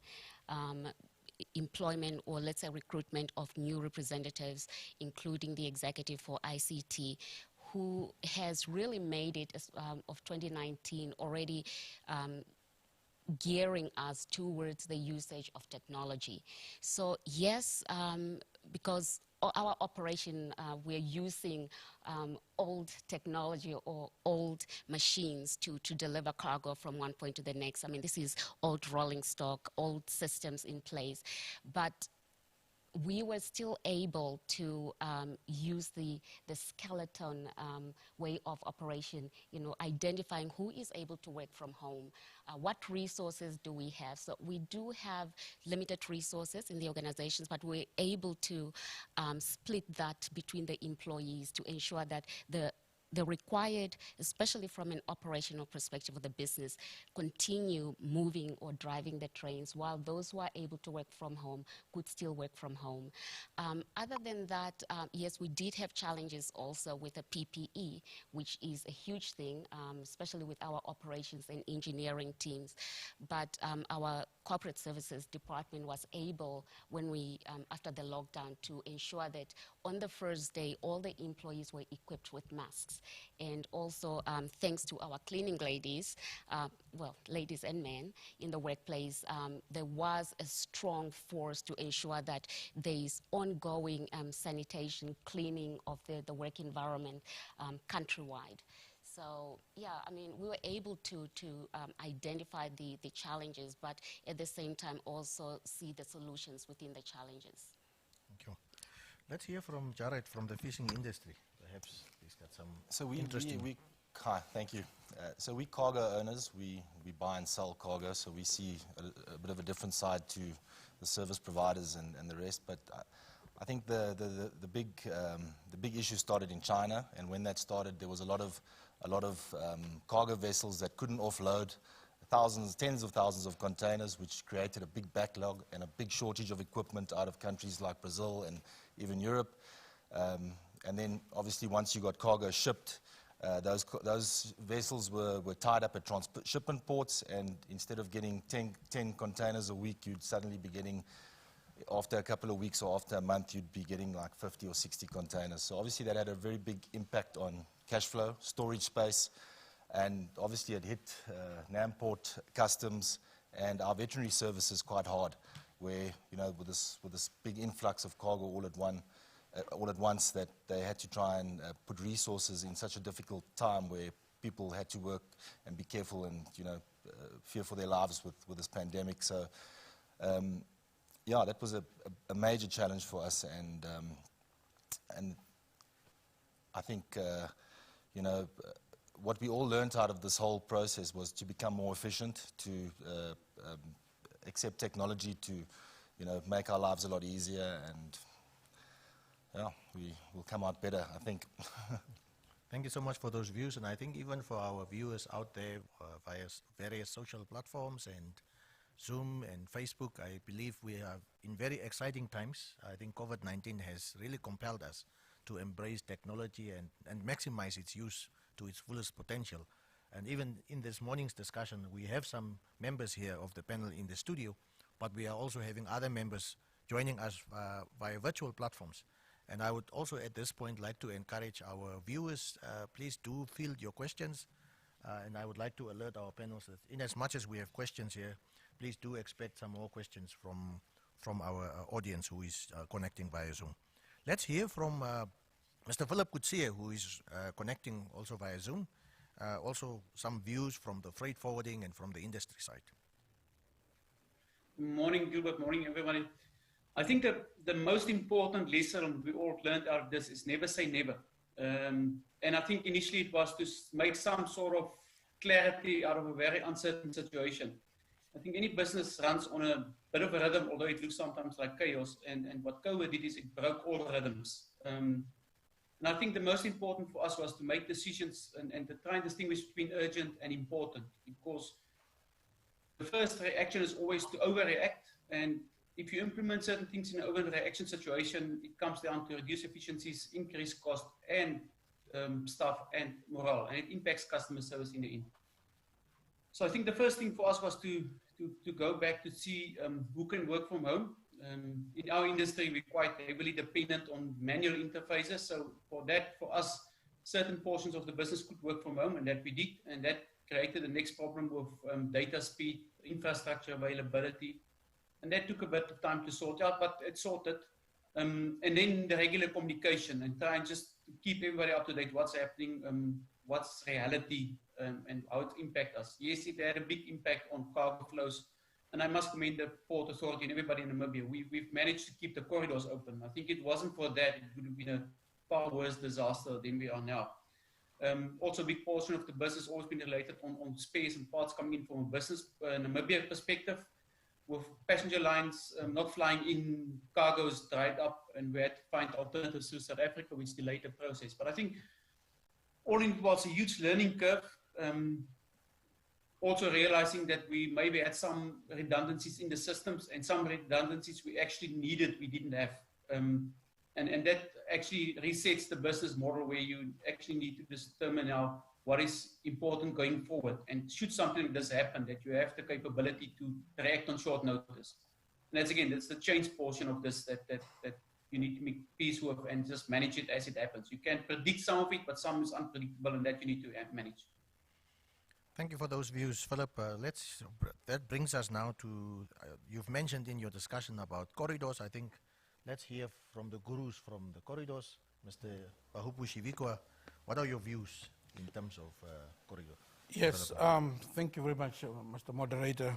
I call COVID-19 as the international elephant because COVID-19, in as much as it's a health issue, it's no more restricted to the institution of health, but it's global in the sense that it's affecting, it's the discussion that has dominated every boardroom in every aspect. It's a discussion that has affected every trade route in all aspects. It affected every port of entry, that is the borders as well as the ports, or even the airports as well. So for me, the biggest challenge that we have, unfortunately, is that cargo cannot be moved virtually. We have to have, it's a physical movement of cargo that is required. These goods have to move from point A to point B. But I'm very glad that in all our different institutions, there was synergy that we have to build the system by ensuring that cargo is moving uninterrupted. Yes, there were some interruptions that happened, but as Philip has indicated, is that we've managed to keep our corridors open for trade. In the initial stages, cargo movement was only restricted to essential goods, but we managed to also accommodate and open trade in all aspects. For me, is that we have to have continuity in terms of the approach that we have now. We have to eventually open all the economies full scale. Otherwise, if we don't beat COVID now, COVID will beat the economies, and then we even have much bigger consequences in that regard. Thank you. I think it is widely recognized, I think we can all attest to it, that COVID-19, that brings me to the third question. COVID-19, the lockdown procedures emanating from COVID-19 clearly interrupted business as well as employee productivity, and this obviously has affected the mental health of employees. How have you dealt with this side effect to ensure that it does not impact on your business? Maybe we can start with Ms. Lindveld on this question in terms of your undertakings, in terms of how best you ensure that this process does not negatively impact your business. Well, basically, Deep Catch had immediately jumped and decided to launch academy. So it was a leadership academy as well as a staff academy.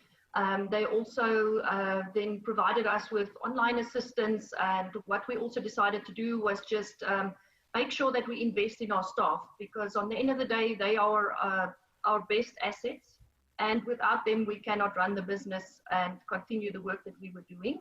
So we spent a lot of time on our staff, training them, also cross-training them, just trying to be there for them emotionally, and also, like I say, assistance in the matter of just the online academy. And I think this would also be a good place for Jared to just follow on that, because he, was one of the driving forces in making sure that we just act quickly and make sure that we look after our staff. Clearly, this must have had a significant impact on our bigger players like Namport and Transnam. So let me hear from Mr. Muñoz. What are your views in terms of this? Well, during the early days of the pandemic, Namport put up a strategy of developing a command center under the umbrella of the Safety, Health and Quality Division. And this center was well equipped with, among others, well-trained wellness professionals and also health professionals. And they were attending to all COVID-related cases. Not only taking care of our employees, we even went beyond our employees, looking at the family members of our employees and the community in which we operate. We also work closely with the Walvis Bay Corridor Group Wellness Center to support on the awareness and prevention campaigns in Walvis Bay and at the port in particular. This really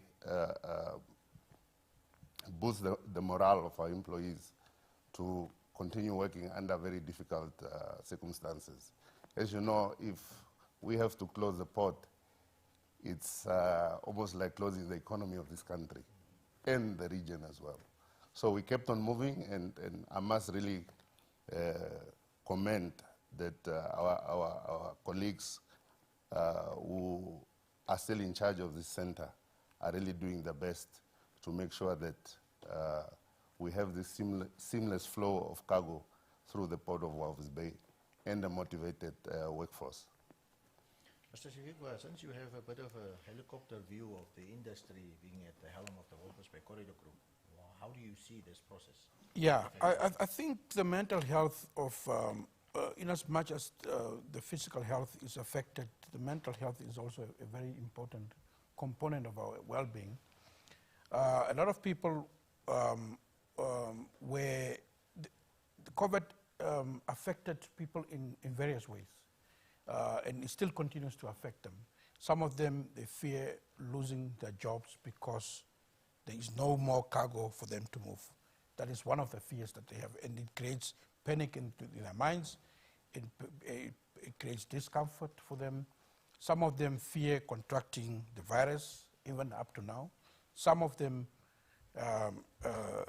they fear living with the virus because they have seen videos and seen people dying from COVID. So it's really affecting them. It affects them in the sense that if they may not even die from COVID, their family members could die of COVID. So, and it affects the whole person in its totality. Even when you are interacting with your colleagues, you are not interacting the same way you used to interact with them. So there is a paradigm shift in the way, because now we have to apply new safety measures such as social distancing, and so the way we used to do things, the game is changing. So in that sense, but the good thing about the Walvis Bay Corridor Group is that we have already established systems in place. We are not a selfish organization. We are there for the industry. We've got wellness centers across Namibia, in various towns, in key strategic towns, as Mr. Muñoz has indicated. Like in Walvis Bay, we work together quite well with the industry to set up, and the wellness centers that are along the corridors, such as at Border Post, they are there to provide support, whether it is for the testing and screening of COVID, whether it is also for counseling. We have quite qualified people at these centers. So they are there to provide and support. And we work also very closely with the Ministry of of Health in case if we have to have referrals in that regard. Mr. Jared, as a cargo owner of a very sensitive and perishable cargo, how did you deal with this process? So obviously we've got different sides of our business. We do a lot of cargo in transit and just containers through to Namibia, but we also have a big fleet of trucks within Namibia where we redistribute secondary, primary distribution. So we've got a lot of drivers and VAs and a lot of staff in our cold stores, and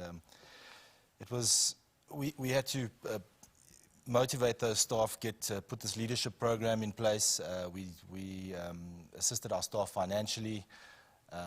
We had to provide masks, we had to provide a whole bunch, we had to change our entire business suddenly in terms of the sanitizing and PPE products. So it was quite a challenge to get this all up and running in the beginning, and there wasn't a lot of these items available in Namibia.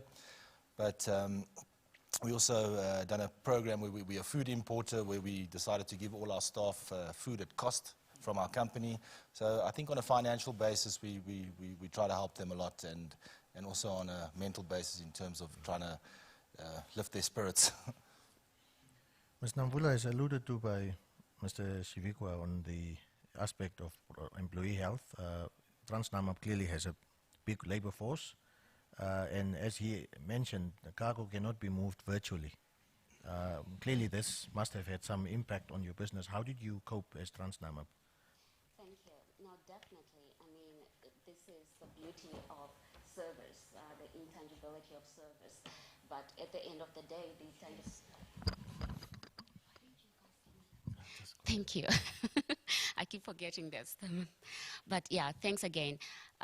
Definitely. I mean, the beauty of service is that it cannot work in separation to the physical aspect of products, and that is what we do as Transnamib, as rail transportation. But I must say, I'm so thankful because from the onset of the country and the world announcing COVID-19 and the lockdown, we have been guided by our CEO and obviously our various executives, especially through the Office of Corporate Services, in terms of guidelines that are in line with global guidelines, national and global guidelines as to what to do and what not to do. There has been a lot of communication through the Office of Corporate Services. I mean, that has been ongoing on a weekly basis, encouraging employees and advising them as to what to do and what not to do, all the way to their family members. So that has really, I think, played a key role. And not just within Transnamib, seeing that we are a member of the Southern African Railway Association, SARA, that engagement has gone all through SADC to say, you know, sharing information. How do we make it better for not just Namibia, but for SADC and Africa as a whole? So continued communication, I think, really proved ways as to the dissemination of the right information to the right people at the right time on a weekly basis.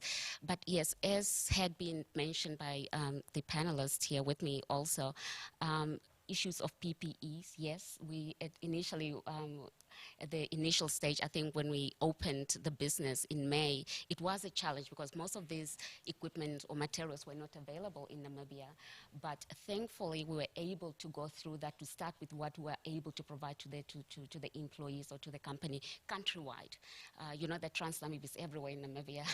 So we started off on the first day by providing masks to employees, sanitizers, and again, as I keep saying, our cleaning employees have been very helpful in ensuring that our offices are spotless on a day-to-day basis. Making sure that the door handles, all that, you know, on the surface that is normally touched by employees is always kept clean. There has been a lot of support from our executives as well. I know that within the organizations we have had employees who have had members of their families infected, and the support from the executives is forever, you know, touching base on this and encouraging us to work together and support one another as a team. So that synergized effort is really what has kept us, I think, to continue doing what we are still doing as a force of the country.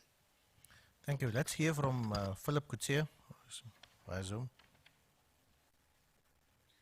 I think from our side, there's been a lot of effort to be sensitive to everybody's situations and needs. In the industry, there's also been a lot of cooperation to see what companies is doing to support each other and the community in Walvis Bay and Windhoek and Namibia and the whole region for that matter and the country. Yeah, this is a difficult one. I think the impact we'll still start to see because this whole COVID-19 and the challenging economy we're coming from has had challenges with people before COVID started. And I think mentally, this is where we'll start to see it now. You know, it's not, as a company, you can do your utmost and you can keep and retain your resources and that's stability you can give. But if you hear what's going on in the country, that people is losing their jobs, people have to take kids potentially out of school to somewhere else, or they working from home, or they need to take leave because they need to look after their kids because schools has been closed. Just look at certain people, church has been closed, and that's where they get some of their sanity back sometimes and just get that reinforcement. So I think the impact, the emotional impact, we'll still see the after effect of that for a long time to come. I think that it's group efforts. Communication is quite important. I think reinforcing that everybody will be okay is also quite important. But as a group, we've done a lot to be sensitive to people's needs, be flexible on requirements. People that can work from home, flexi hours. There is support groups in place that if people need to talk or want to talk or can be referred to. So that, I think that's for us is quite important, that you just understand each and every individual's needs is different in this current scenario. Thank you.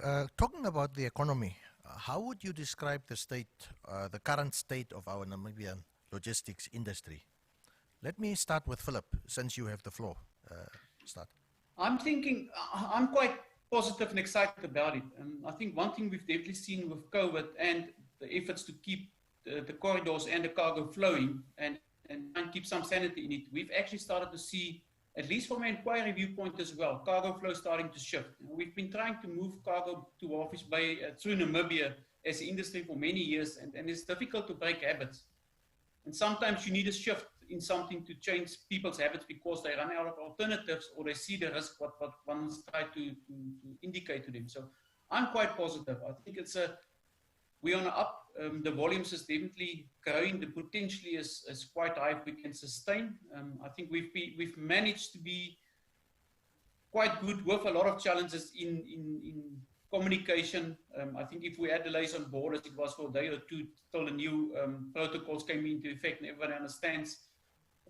But I'm quite excited about the state of the economy. I think it's a lot of potential coming this side, and we need just to make sure that we protect it and give a quality service safely and protecting our people and do it right. For protocols observed with related to COVID, don't take shortcuts. And I think if we do that right, we're on a good path.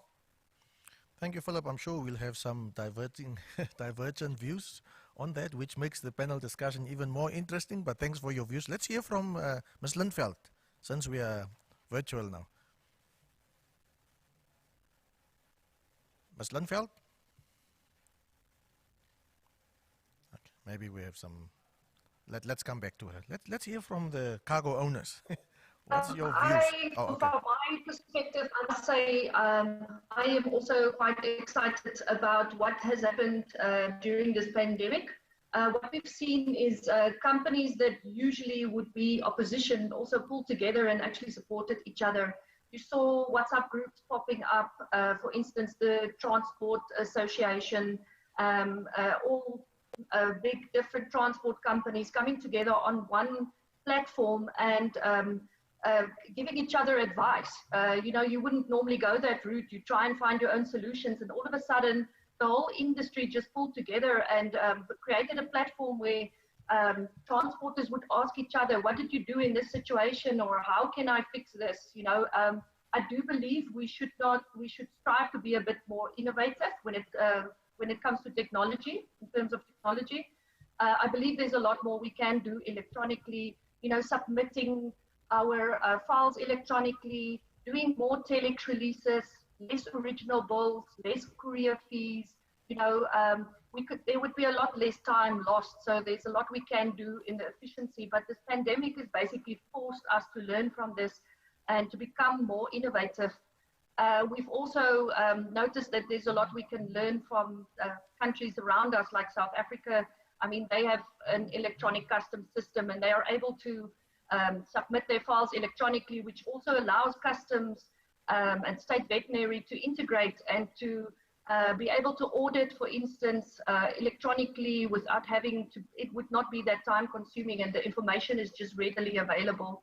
So in my opinion, I'm with Philip on this one. I'm very positive. I believe that we've all noticed that there's a lot we can do for each other, and investing in our staff and believing in ourselves and solving the problems together. I am very excited for the future. Thank you. Jared, as a cargo owner, what are your views on this, or the state of our economy, or at least our industry? Thank you. Well, we're in the food industry, so fortunately people have to eat.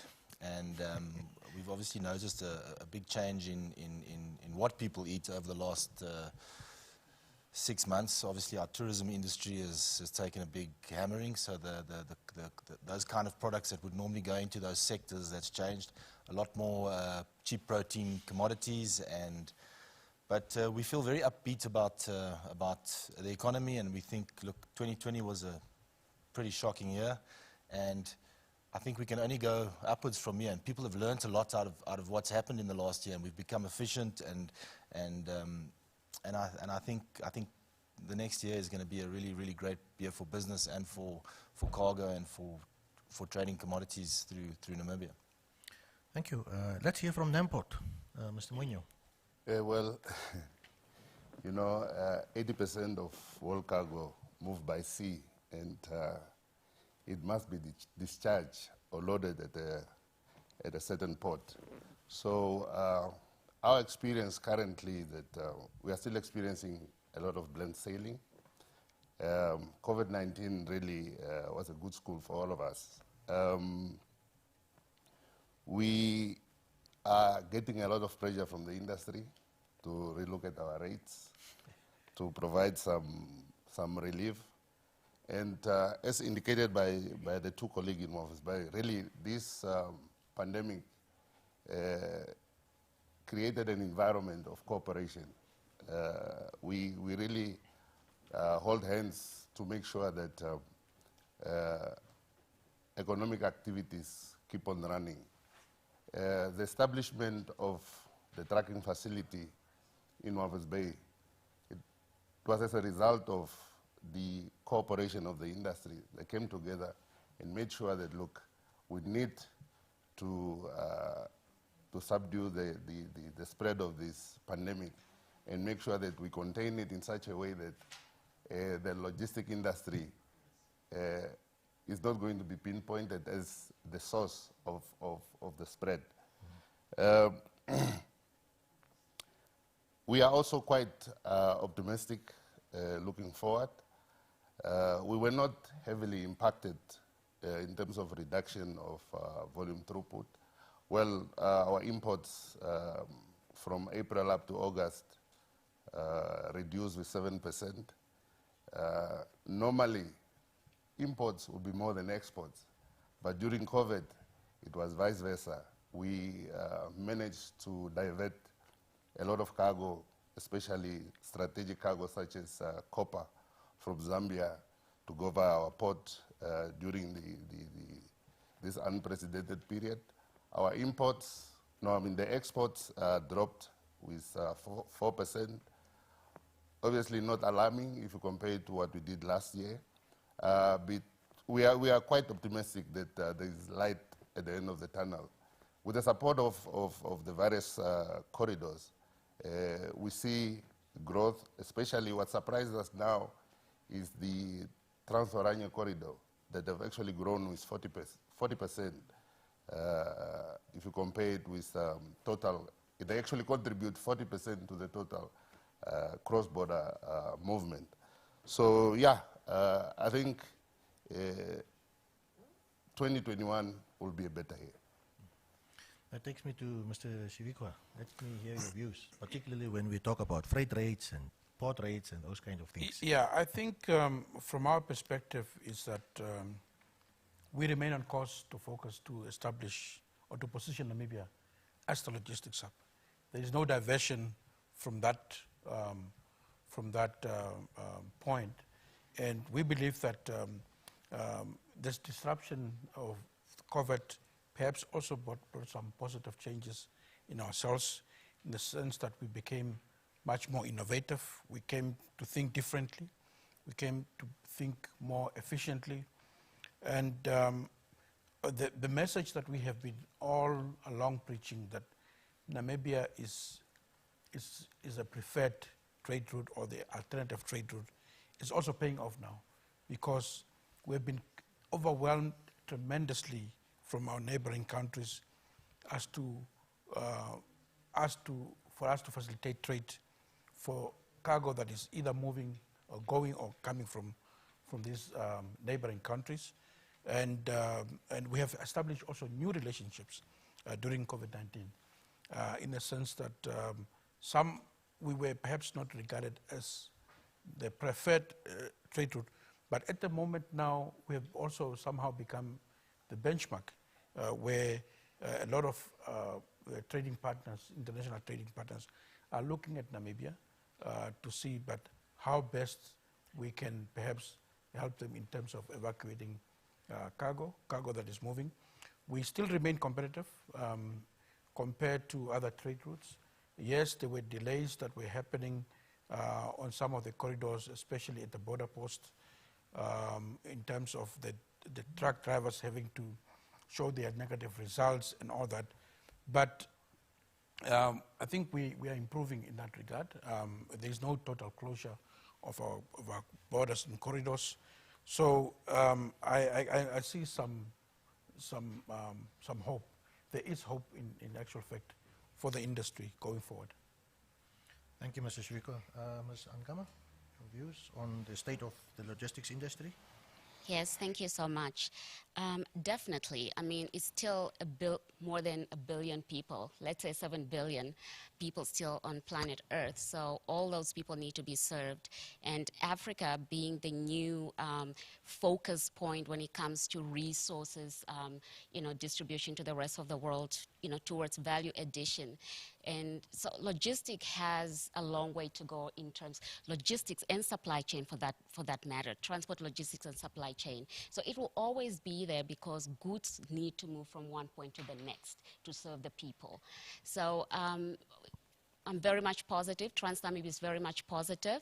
I know that we have been engaging various stakeholders and investors to see how we can improve rail infrastructure in Namibia, because definitely Namibia is well located.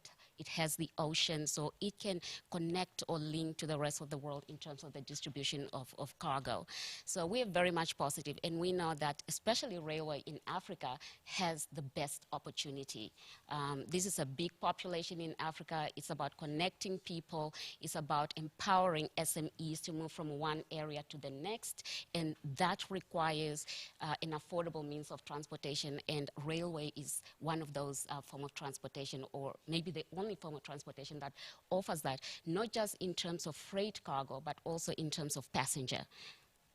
And also tourism, which is obviously another backbone of the country. So we are very much optimistic as TransNamib, because we know that our future can only get better. Africa is the next, as I said, focus center in terms of developing, with ensuring that the bigger population, which is the youth, is empowered, and we reach that stage where the world wants us to reach and become more competitive. Yes, I mean, ensuring that the services that we deliver as a nation, but also as a collaborated synergy with other SADC nations, is competitive, price competitive, service, which is, I think, one of our biggest challenge at the moment. But that is the one thing that we need to tap into, because at the end of the day, tangibility of equipment is there. But what distinctiveness do we have to offer as an entity? And that is the way we engage with our customer, the way we serve our customer to the best of our ability. So we're very much optimistic as an organization. Thank you. Thank you. Yes, I can see our panelists are very passionate about this topic, but I need to remind you I have very limited time and I still need to juggle through a number of questions, but I do appreciate the energy of my panel. Let me combine the next question with something that I have received via Zoom. One of the panel, the attendants have asked a question, and I'll combine it with one of my questions. The question is, what would be the impactful drivers for the quicker post-pandemic recovery in the region? What would be the impactful drivers for quicker post-pandemic recovery in the region? I'll combine that with one of the questions on my sheet. In the midst of a new reality, how do we position the logistics and transport industry to respond with resilience and readiness in our quest to develop Namibia to become the logistics hub for SADC by 2025? That's the question to the panel. Let me start with Mr. Shivikwa, because he is very passionate about the logistics hub. The Walvis Bay Corridor Group is at the driver's seat of implementing this logistics hub, and I think it is only appropriate for him to set the scene with this question. Yeah, Mr. Moderator, thank you very much. My advice is that yes, we have to co-assist with COVID-19, unfortunately, but my focus now is that there is a window of opportunity for us as Namibia to even, we have proven ourselves that during COVID-19 we are resilient, we're able to move the cargo, but I'm just a bit careful that COVID-19 should not overwhelm the economy. And that is the problem that we have had from the beginning. It has overwhelmed the economy. It has overwhelmed anything else that has to be done. And for now, I think it has overpowered almost every sector of the economy. But for now, I would just like to remind that the economy must flow, trade must move, the trucks must move, the volumes must move, and that would be my position. Thank you. Let's hear from the cargo owner, Jared. What are your views? Can you just repeat the question again? Because Yes, I was a bit, yeah. I'll be happy to repeat. In the midst of new reality, how do we position the logistics and transport industry to respond with resilience and readiness in our quest to develop Namibia to become the logistics hub for by 2025? So I think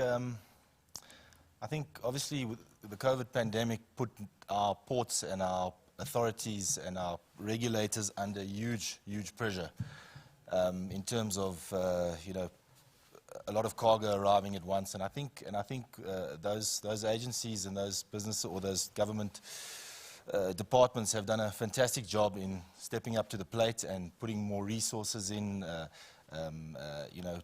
adding digitalization. So I think COVID's kind of forced us to step up to the plate, and I think it was a good thing that happened for the long run.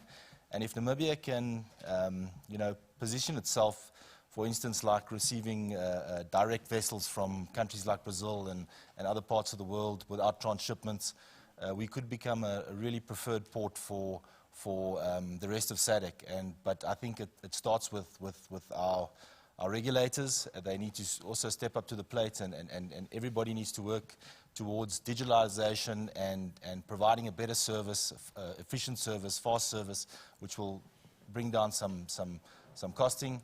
And I think that will position us as a key player to service the Southern African market. Thanks for sharing those views. I think before I give the floor to my two regulating type of entities, let's hear some more views from Ms. Lindveld and Philip Coetzee in that order, and then we'll ask Mr. Muinho and Ms. Ankama to share their views. I would say a very important place that we can start would be cost saving. Just by looking at this pandemic has forced us to become more efficient in many ways, and also made it very clear that which areas we were lacking. We also have a lack of equipment. The port is expanding. The volumes are expanding also, which means we will need more staff. We will need more equipment in the long run. We will need more trucks in the long run, but we also need to look at how we can make Walvis Bay a more cost-effective port to our SACO countries around us. So I would also say that for me, that's the most important thing I think we can learn from this, and also make sure that we can be sustainable going forward as a port, a preferred port in Africa to transit through to Zambia, DRC, Botswana, and our SADC countries around us.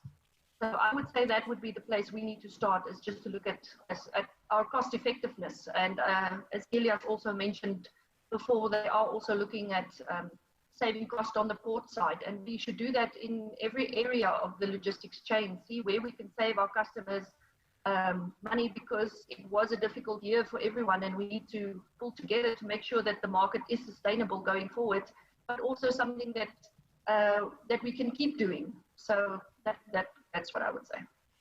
Thank you. Let's hear from Philip. Okay, Elias, I'll leave you out of cost for now. I won't get in your back as well. I think cost, obviously, competitiveness on the corridor is vital for us all. That's a given. It comes from all role players. For me, another important point is the clarity and stability of legislation and cross-border processes. Of course, I think that's where we see a lot of inefficiency coming through on cost, where there's delays, turnaround times on trucks, and that's where the cost starts to creep up, which we don't want. And I think that's where the corridor group is assisting a lot, and it's been proactive substantially the last number of months, and it's really nice to see. But I think that's the most important, and clarity. I think the logistics industry can work with complexity, but they need stability to manage it, and then put systems in places to manage accordingly. But if things keep on changing, it's very difficult, and it usually comes at a cost. And then also communication on changes and time frame of changes, that there's also time to react to the changes coming. I think Namibia has been excellent in this portion, but we do deal on cross-border cargo, and that becomes quite difficult if your truck sits at the border or gets to the border and something changed overnight. There's not much you can do, except wait and see what happens. And that comes to cost, and that makes our corridor potentially unattractive in future. Okay, let's quickly hear from Ms. Ankama and then Mr. Muñoz. One of the most important things, I'm thankful for. I feel discriminated against not having that. I think one of the most important things, well, I'm thankful first of all for all these changes. They say with changes and with challenges, it's obviously opportunities that are, about to come out. But I think the one important thing that we would want to invest in, not just as rail transportation, but as a nation, and perhaps collaborated synergies within SADC, is continued and improved research and development. There's so much uncertainties when it comes to what is happening at the moment. So that continued research and development will enable us to know the reality and as to what we can improve in. There's a lot of understandings that we need to have when it comes to our customers and the end consumers, because it's that collaborated synergies or supply chain all the way to the end consumers. So it's really more of ensuring also, as it has been mentioned, visibility, because the one thing that we know for sure is that our customers and all the way to consumers, their demand is really about ensuring that there is availability of the required products or service. There is visibility of information or whatever is needed, that we are reachable and that we are available whenever they need us to solve their solutions. So from TransNamib's side of the business, the focus is also on a 24-hour business operation, because we know that we are now, it's a marketplace. The world is operating as one. We're no longer Namibia and as such. So that 24-hour operation will help us to identify and further strengthen our relationships, as well as grow our business, and maybe also just make us a competitive entity in Namibia, making Namibia a competitive solution around the world. Thank you. I have just been reminded that we have a few more minutes, so I think my panelists are not yet off the hook. I'll start with you, Mr. Muñoz, if you are. No, I just wanted to add on. Oh yeah, please go ahead. Yes, well, I think key to positioning really from the port side is the maritime connectivity with global logistic hubs. I must say that COVID happened at a time when the new container terminal was already up and running. And it was the right time to test our capabilities in terms of port infrastructure and handling of bigger vessels. We managed to attract services that we could not dream of coming to Walvis Bay. One of the carriers had to divert some of the vessels to Walvis Bay, and we were told that that is one of the most lucrative service, the Southern African service, and they were comfortable to let her call the port of Walvis Bay. It just tells you that, look, the port infrastructure is competitive. We are the new kid on the block, but we can provide a service equal to what other world-class ports can provide. Thank you very much for those additional views. I think it is widely recognized that COVID-19 has fast-tracked the fourth industrial revolution. This year in particular has compelled companies to befriend digital and virtual platforms for all their engagements. In your view, what investments are the most critical ones to create the technology environment that will allow companies to thrive in the next normal?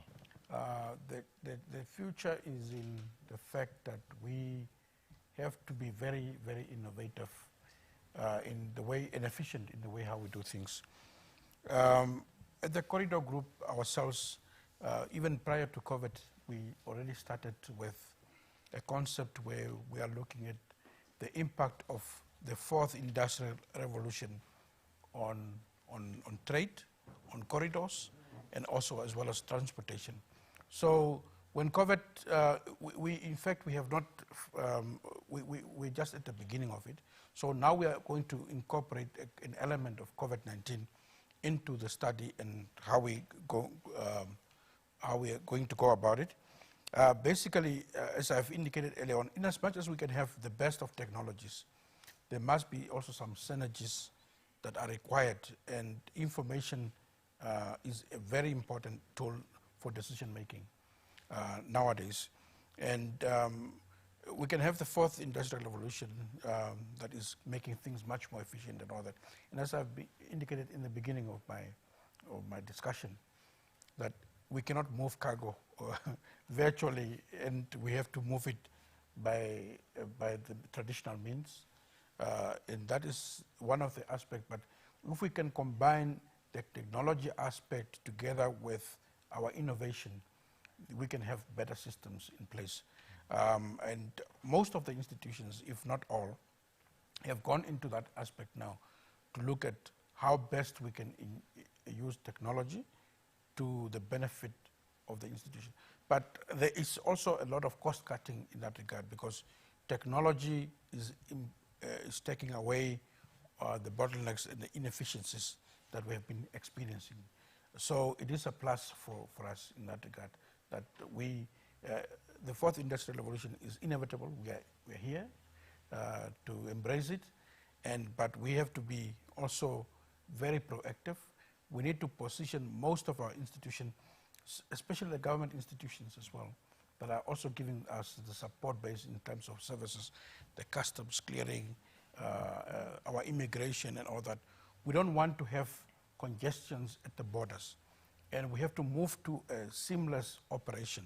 We want to have a system in place where the documents that are being submitted to customs, basically they can be done electronically.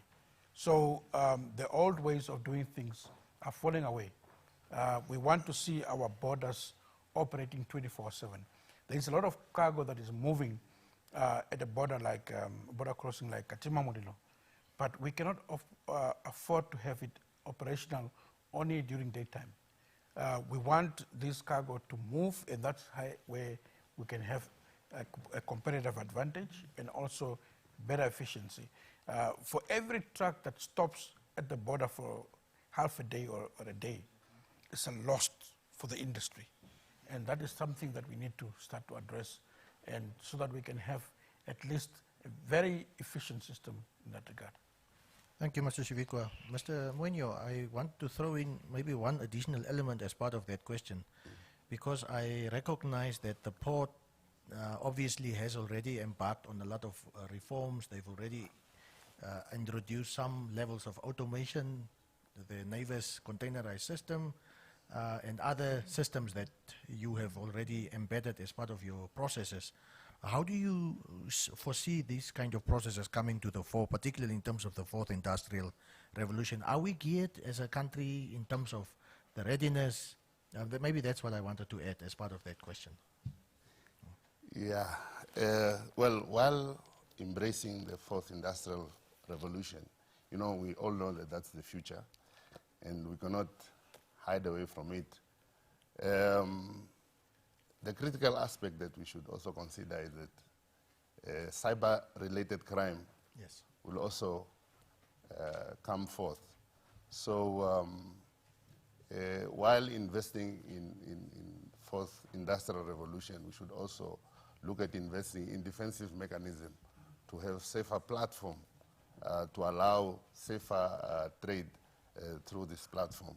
And this is exactly the trajectory that we are taking as a port. With all this technological enhancement at the port, we are also cognizant of the fact that cybercrime is with us. If I can refer to what is happening in the shipping industry, the top 4 carriers were actually victim of cyber attack, and it has got the potential to disrupt the supply chain in totality. So that should actually be an aspect that the industry should also look into investing. Thank you, Mr. Moinho. Philip, I know as part of your line of business, cargo tracing obviously is also one of the critical elements in terms of ensuring that the cargo reaches the end user in time. Maybe as some of the elements, what are your views, particularly in terms of our readiness in terms of fourth industrial revolution, and what kind of investments, short, medium term, do you foresee? I think from a Namibian perspective, technology is still expensive, but it's getting more cost competitive. I think for us, the most important at this stage is integrations with all role players, that's customs, NAMPort, shipping lines, because that will give you a lot more visibility on cargo as well, and it will take a lot of duplications out of the system, and it will substantially reduce risk of manual interfaces and people making mistakes. For me, it's always important there's a balance between technology and customer relations. You should enhance the customer experience. I think sometimes I'm technologically, it is there, it must stay there, it's got a vital part to play, but you must be careful that you don't take the customer experience totally away. Again, because some customers want visibility on their cargo, some people want to talk to somebody. So there's always a balance for me where you need to keep that. Cybersecurity is a big portion and a big part to play in this, because I think we all know what happens in a corporate. This becomes vital, and in the end, your technology can actually reduce your operational capacities because of security and protocols and firewalls. But yeah, integration for me for now for Namibia is I think it's the first way to go. We need to integrate with workplace, because that will reduce a lot of redundancies, it will speed up the process substantially, and it will reduce cost, which will in the end make it more competitive. Thank you, Philip. Let's hear from Ms. Lindveld while we are still virtual.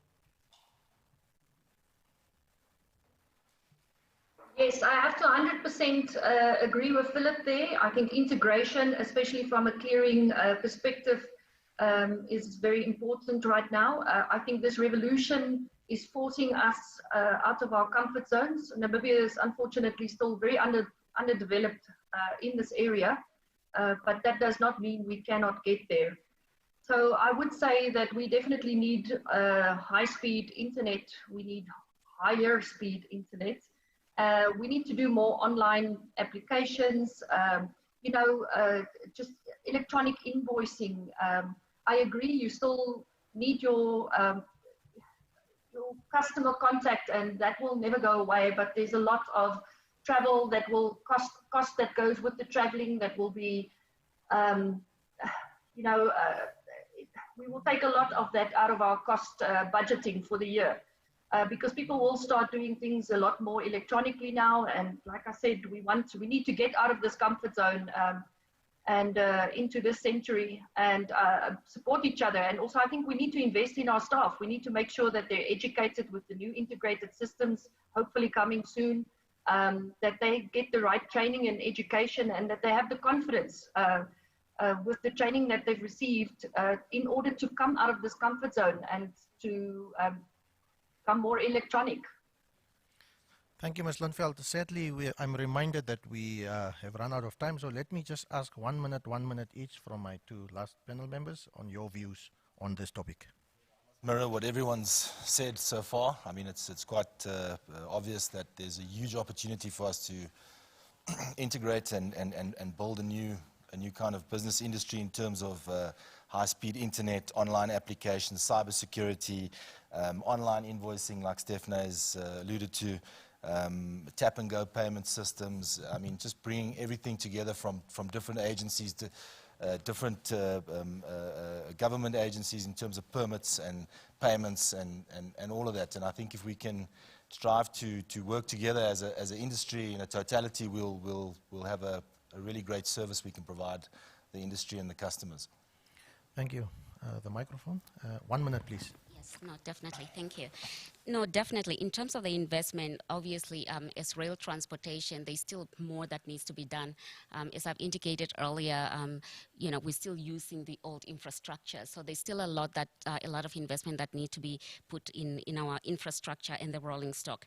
But definitely continued learning of our work staff, ensuring that we have implemented a tracking system that is still a work in progress on the locomotives as well as the wagons, signaling system that needs to be in place. At the moment, we are busy with the implementation of SAP for ordering online and whatever have you. And the one thing that is also encouraged within the organization is to no longer print documents, but rather do everything electronically just to save costs. But definitely ensuring continued mobility and operating within an ethical and environmental friendly service delivery form of business. Thank you so much. Yes, on that note, let me thank my panel, those who have connected, Ms. Lundveld and Mr. Coetzee, as well as my esteemed panel here in the studio. Thank you so much for your time and for fielding all these questions and for your responses. Thank you so much.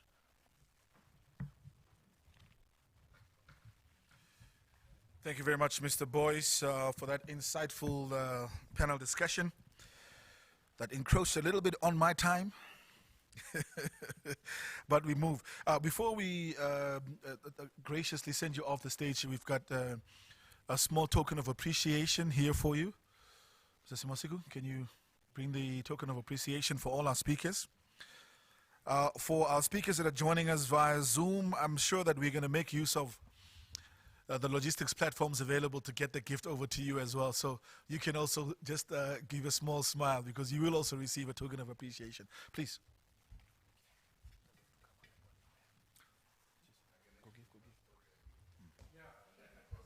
At a cost, at a small fee.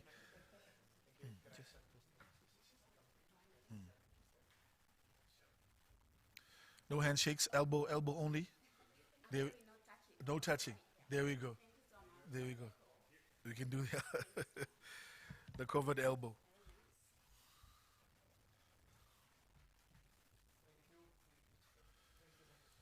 We know that usually these gifts are accompanied by some champagne or wine, but to stick to the health regulations, no cold beverages this time around. Thank you, sir. Thank you. Well, of course, we just like to point out for those of you that are still joining us via Zoom as well as on Facebook, we are collecting all the questions, and we will try to see how we can get all those questions to some of our speakers, especially for those of you that have asked direct questions to some of our speakers. Our next presentation will be looking at the building small business capacity to support logistics operations, and this will be provided by Ms. Greta Freuser from BISCO. Now, Ms. Greta Fraser has been involved in education and consulting in the supply chain, logistics, and operations management environment since 2000, when she founded BISCO. BISCO's purpose is to provide training courses and services to meet the growing skills development needs for the ever-changing the supply chain environment. Now, Greta has built strong relationships with international bodies such as SILT, ASCM, SAPICS, and BISCO, as endorsed and accredited to provide internal and online training programs. To address the growing challenge of unemployment, they build an online training program to help business startups and entrepreneurs build strong and well-managed businesses. And Ms. Fraser holds professional accreditation such as the CSCP and the CPIM as well. Greta, it's over to you.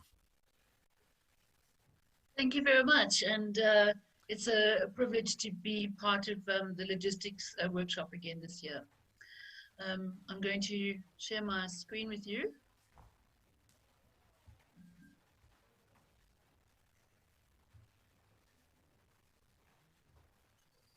What I would like to talk to you today about is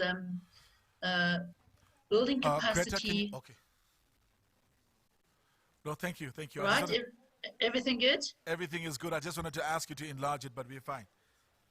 Okay, brilliant. I'd like to talk to you today about building capacity, business capacity to support logistics operations. And so the question that I'd like to pose to you, and I'm mindful of the fact that I don't have much time to talk about this, and this can be quite a deep topic. So really what I'm going to do is just pose a question to you and give you some thoughts and ideas on how this could actually work. So can building entrepreneurs address unemployment? That's the question that I want to pose to you. And particularly thinking about this in terms of the logistics environment, can entrepreneurial building businesses address this problem of unemployment? So let's just have a little look at what unemployment looks like. So it's a problem that troubles most African countries. In fact, many countries in the developing world are faced with high levels of unemployment. So what are some of the things that the logistics industry could do to address some of these problems? So we could focus on reducing unemployment with small business opportunities, focusing on youth and women empowerment, providing support for communities, and give small businesses the opportunity to create jobs of their own for other people to create employment, and develop industry initiatives which create work opportunities. So to me, there's many things that the logistics industry could get involved in to address this problem of unemployment. So what are some of the real impacts of unemployment? It's more than just people living lives of hardship. It's more than just the poverty that people find themselves in when they don't have jobs. There's a percentage of the population that's not contributing to the gross domestic product, which has a knock-on effect on the whole economy of the country. Children lose out on education opportunities, and education is the one key thing that can help the world to solve problems of unemployment and poverty alleviation. Education is the key thing, and particularly at that entry level with children. When you have unemployment, high levels of unemployment, there's less innovation and creativity because there's a negativeness that hangs over a country. And then the deepening spiral of desperation of people who are unemployed and who have been unemployed for long periods of time who don't see any opportunities for themselves. So small businesses, before I get there, small businesses can change this, I believe. And this is the question that I'm posing to you. So let's just have a look at some statistics. This is Namibia, the unemployment rates of Namibia. So this is pre-COVID-19. This is up until 2019. And Namibia has actually done quite well in some years to reduce their levels of unemployment. But it's, as of 2019, we're sitting at 20%. 20% of the employable population were not employed, did not have jobs. And I couldn't find any statistics on what it looks like now in terms of post-COVID. But what I did find is some really interesting statistics from other parts of the world. United Kingdom unemployment rate jumps to 4.5%, and that looks like a really small number for some of us who live on the African continent. But in the United Kingdom, it is quite a big number. And then the United States, 7.9 million. 7.9% of unemployed people is a big number. And South Africa, where I live, 2.2 million jobs were lost in the second quarter of this year, pushing South Africa's unemployment numbers up into the 40s.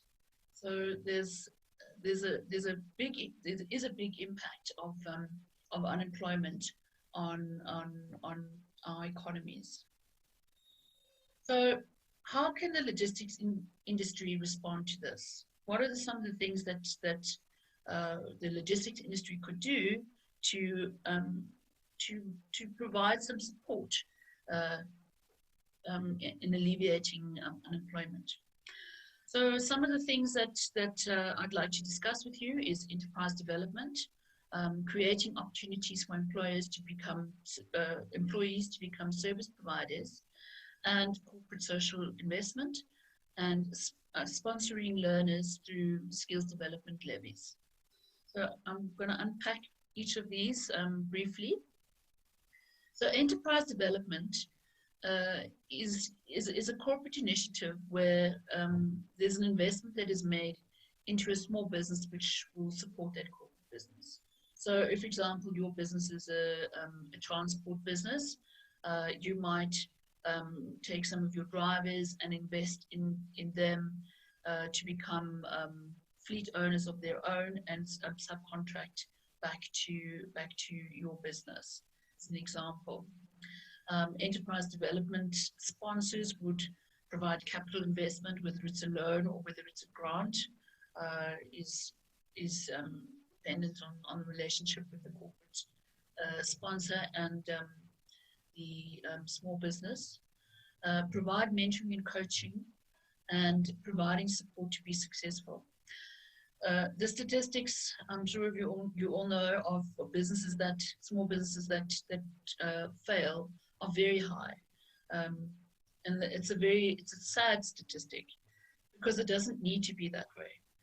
The reasons why small businesses fail, and the statistics are that 70% of small businesses will not make it beyond their third year, which is very distressing. And reasons why they fail is they don't have enough capital, they don't have enough knowledge about running the business, they have cash flow issues, they have not done sufficient marketing, they don't have enough of a client base. So all of those things can have an impact on a small business. Another opportunity for corporate sponsors is for the employer to, I've actually said I made a mistake, it should be employees to become providers on employers. So employees, people that work for your business, who have a skill that is valuable to you. As a corporate employer, you could assist that person to start a business of their own and contractually have an arrangement with them where they provide those services back to you. But you, at the same time, you're giving that person an opportunity to start a business of their own and attract other customers to provide a similar service and create employment opportunities. So it's an outsourced service to employers who become service providers. In this scenario, the employer might provide funding, whether it's a loan or a grant, to purchase equipment for that person to be able to run their business, and to provide support again through coaching and mentoring, a very key important part for entrepreneurs. Those of who are on the panel who are business owners of their own will know that it can be a very lonely place to run a business where you have nobody, no support or mentoring, and that is a key element to creating successful entrepreneurs. And small businesses who are supported in this manner can then offer their services to other customers and market their services to a broader audience.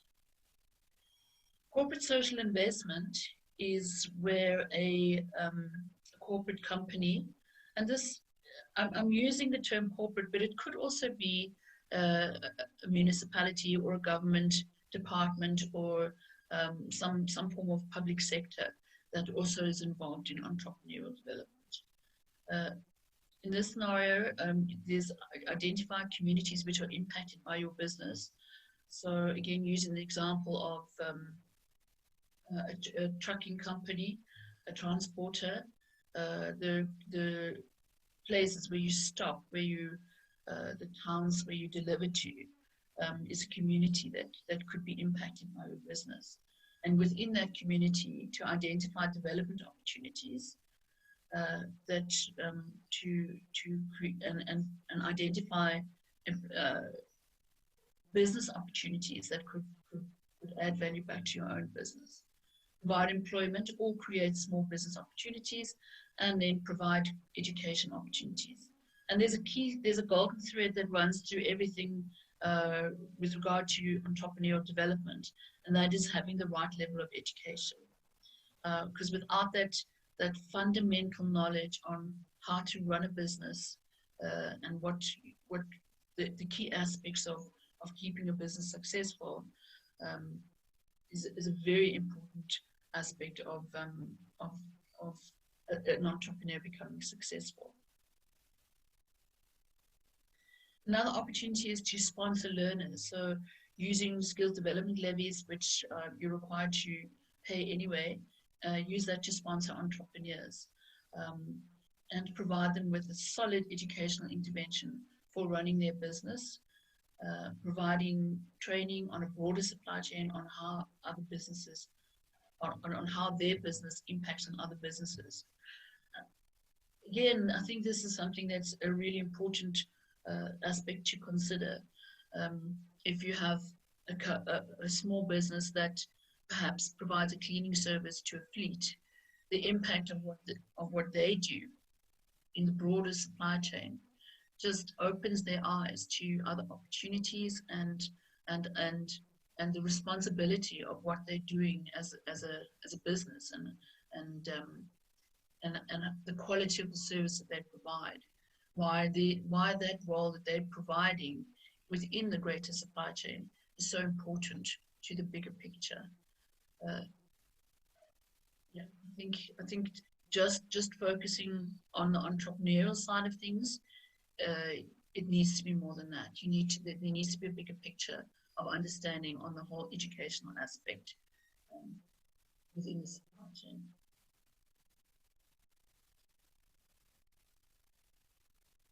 Okay, so logistical operations, I'm talking a lot about the logistical environment because we are a bunch of logistics people in this workshop. So what are some of the logistics what do we mean by logistics operation? What do I mean by that? So trucking and transport, warehousing, cross-docking, replenishment, port operations, infrastructure, railroad, ports, airports. Within every one of these environments, there are countless opportunities for an entrepreneur to start a small business. And I'm sure even as you're sitting there thinking, there are things that are coming to mind that could be potential entrepreneurial small businesses within your own environment. So who are potential small business owners? What is the profile of these people? There could be existing employees which are now given the opportunity to start their own business and provide a service back to the employer. There could be existing suppliers who are a small business, and as a corporate sponsor, you invest in that business to help them grow. There could be existing small businesses in a community. Any of those small communities have countless small businesses that are functioning all the time, from the car washes to the retail shops to the hairdressing salons. Every small community has a number of small businesses, and most of them operate on a shoestring budget, and they are really just self-sustaining. And there's an opportunity to look at those businesses and create a much bigger impact on the community by assisting those businesses to grow. There could also be graduates in the field of logistics and supply chain who've come out of a degree or diploma or some educational intervention and are unable to find a job, who have the desire to create a business of their own. Or they could be tradesmen or women, plumbers, electricians, those artisans who provide a trade. Have also, there's an opportunity to invest in businesses.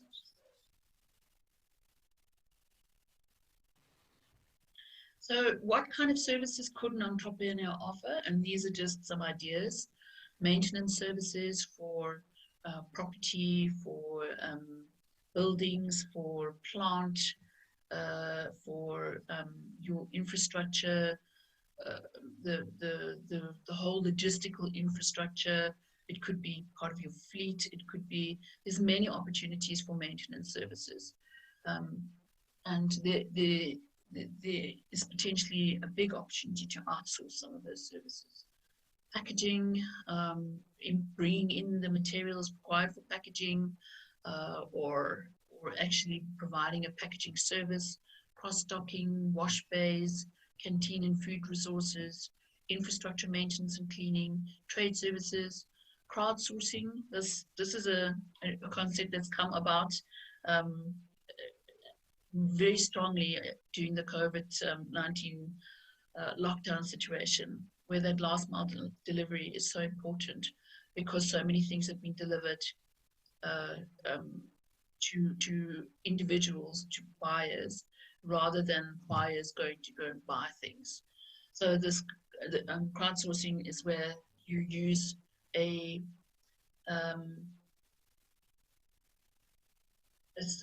a crowdsourcer, you would volunteer the use of your vehicle to do that last mile delivery.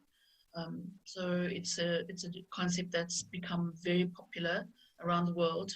So a typical example is Uber. I know that there's no Uber in Namibia, but there is Uber all over the world. But the taxi service that operates in Namibia, crowdsourcing is a great way to get those people growing their businesses by doing that last mile delivery from a retail depot or even a store to deliver to somebody's personal home or office. And there are many, many other opportunities for what an entrepreneur could offer as a service. So building capacity, what are some of the ideas around actually building that capacity? Support for business ideas, nurturing innovation. So if somebody comes to you with an idea, that nurturing of that innovation and providing support and mentoring is a key element. The educational side, teaching the fundamentals of business management, cash flow management, proper costing and project management, quality, delivering quality, why that's so important, marketing, customer services, and using technology in business. As one of the panelists made mention of the fact that the fourth industrial revolution is really upon us, and we can't ignore it, and neither can small businesses. They must be able to use technology within their business, and they must be tech savvy. Having said that, the statistics I know for South Africa are that 80% of people in South Africa own a smartphone, which is quite a high number, and I would imagine it's pretty high, pretty much the same in Namibia. And if you have a smartphone, you are already in the fourth industrial revolution. You've got the tool that's going to help you embrace technology. So many things are available through apps on the smartphone. Teaching about logistics and supply chain, that bigger picture of where your business could, a small business could expand into, other services that they could offer to grow their business. And then coaching, I've mentioned a few times, and I'm going to emphasize again, is the most important thing. So whenever there's a training intervention, attached to that, associated with that, is a coaching element to it. So coaching and mentoring are two different things, and mentoring could be done by a corporate sponsor, whereas coaching is part of the educational process. So that coaching on how your business is actually developing, how you're growing it, what are the challenges that you're facing every day, that coaching to help that new business owner be successful, and making use of technology. Online training is the way to go, and particularly for a small business owner, they don't have time to go and attend classes. They need to be in talking to their customers, and they need to be growing their business. So online training is an excellent tool to allow people to learn at times which are not normal working hours. The recruitment process is absolutely essential. You have to have the right candidates for this. It's not for everybody. Some people just don't have that drive to be an entrepreneur. So the right candidate is very important. There must be a desire for longevity of the business. So you can't be looking for candidates who are looking for a quick financial resource, because it's not going to happen. Building a business takes time, and growing the wealth in a business takes time. There's very few businesses that overnight become financially successful. It takes time and lots of work and effort. And that whoever the candidates are that are selected for this investment must have that desire for longevity.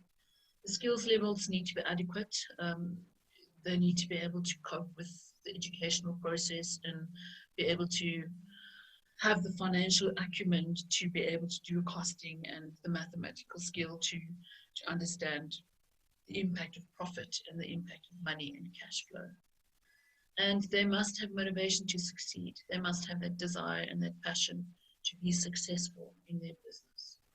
So this recruitment process is one of the key aspects of a successful capacity building small business entrepreneurial. Greta? Yes, am I running out of time? You're actually out of time. So can I give you about my time was stolen in the beginning. I'm nearly done, so I'll just finish my last few slides very quickly. Alrighty. Okay, so small businesses can support their communities, which is really what entrepreneurial development is all about. Creating jobs, creating wealth, educating their children, and creating empowerment opportunities. So can logistics make an impact on unemployment? Yes, I believe it can. There we go, I'm done. Okay, thank you. Yeah, I thought you said a few more slides, but let me jump right into one or two questions that I have here. Are you still there with me, Greta? Yes, I'm here, I'm listening. Okay. One of the first questions, of course, also coming from an SME owner saying that I wanted to get into small business, especially in logistics, but now it seems really, really scary. What are perhaps one or two tips that you can give to new entrants that are coming in, the most important one or two tips that I need to look out for as a new entrant into the market? Okay, the first thing you need to do is your business that you have chosen to start, you need to identify what need that business is going to solve. So a business can't just be a business. It has to solve a problem. So you need to identify what that problem is that your business is going to be solving. That's step number one. Secondly, find somebody that you can talk to, a mentor, a coach, somebody who can assist you to bounce ideas off, somebody who has business knowledge, who can support you through that. That would be the two suggestions that I would give you. We've got another question that asks, can you please share with us just very briefly the barriers, the experience with non-tariff barriers for small and medium enterprises in the logistics sector in South Africa? I'm sorry, I didn't catch that question. Can you share the experience when it comes to non-tariff barriers for SMEs in SA during this COVID time? I'm not sure that I'm going to be able to answer that question. We, as an education provider, are not involved in the customs and the tariff environment. So I'm not sure I'm going to be able to answer that question successfully. Okay. All right. Well, in that case, what will be your parting remarks for those small and medium enterprise owners that are tuning in and listening to you right now?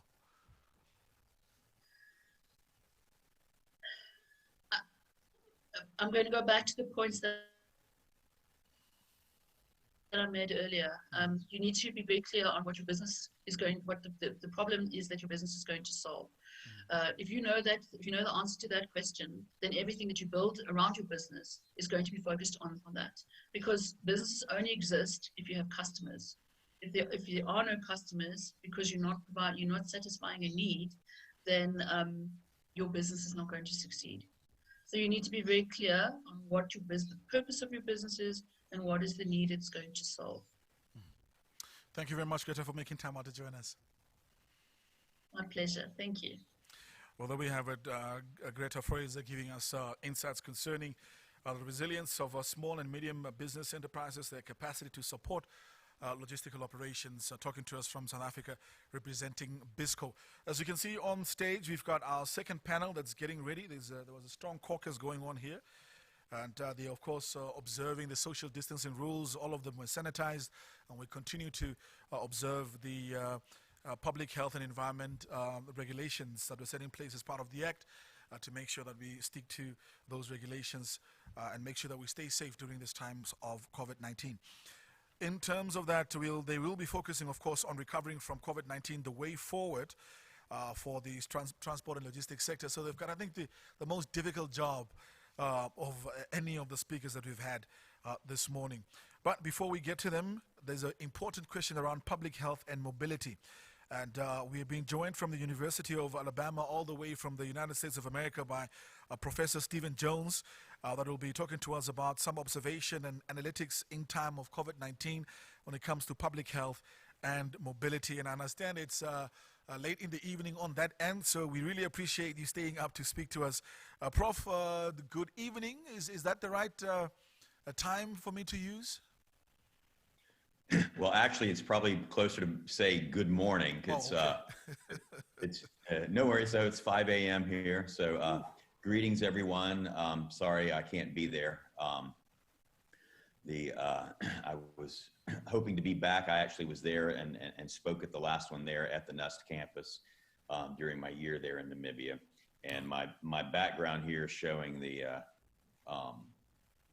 view from the airplane. That's about as close as I get to traveling anywhere nowadays. So I'll just live vicariously through photographs now. But I can't see the audience, but to anyone there that I haven't seen in a while, greetings, Nikki. Greetings, Sylvester, Brighton, everyone. Hope everyone's doing well and not too negatively impacted by all this COVID chaos. All right, let me try the screen share real quickly and make sure this does what I want it to. We good with the screen? We're good with the screen. Can you just maximize it? There we go. There we go. All right, very good, very good. All right, so I think, given the agenda so far, this may be a bit of a departure, but I think a lot of the things that I wound up doing during my time at NGCL was maybe a bit of a departure and trying to push, bring in more of the engineering and operation and even sort of end user aspects of transportation, and particularly from a passenger standpoint. I mean, I understand logistics, the last speaker talking about businesses and logistics and that sort of thing. And, you know, my background has largely been in passenger transport, but I think there's always a lot of interesting parallels between goods and people movement. But what I wanted to do here was kind of give a little snapshot of some things that we've been doing at the University of Alabama that I think show some raise and perhaps answer, or at least try to answer some interesting questions around this nexus between public health and passenger mobility in these times of COVID, but also sort of give an idea of some of the things that we're doing to move forward and how it relates to the bigger picture. So let's see, we'll go ahead and start here and get the, oh, there we go. All right, so the U.S. National Academy of Sciences, I mean, as any state government recognizes the gravity of the COVID situation, and it you know, it has different impacts in different fields of study, in different academic fields, and different intellectual endeavors.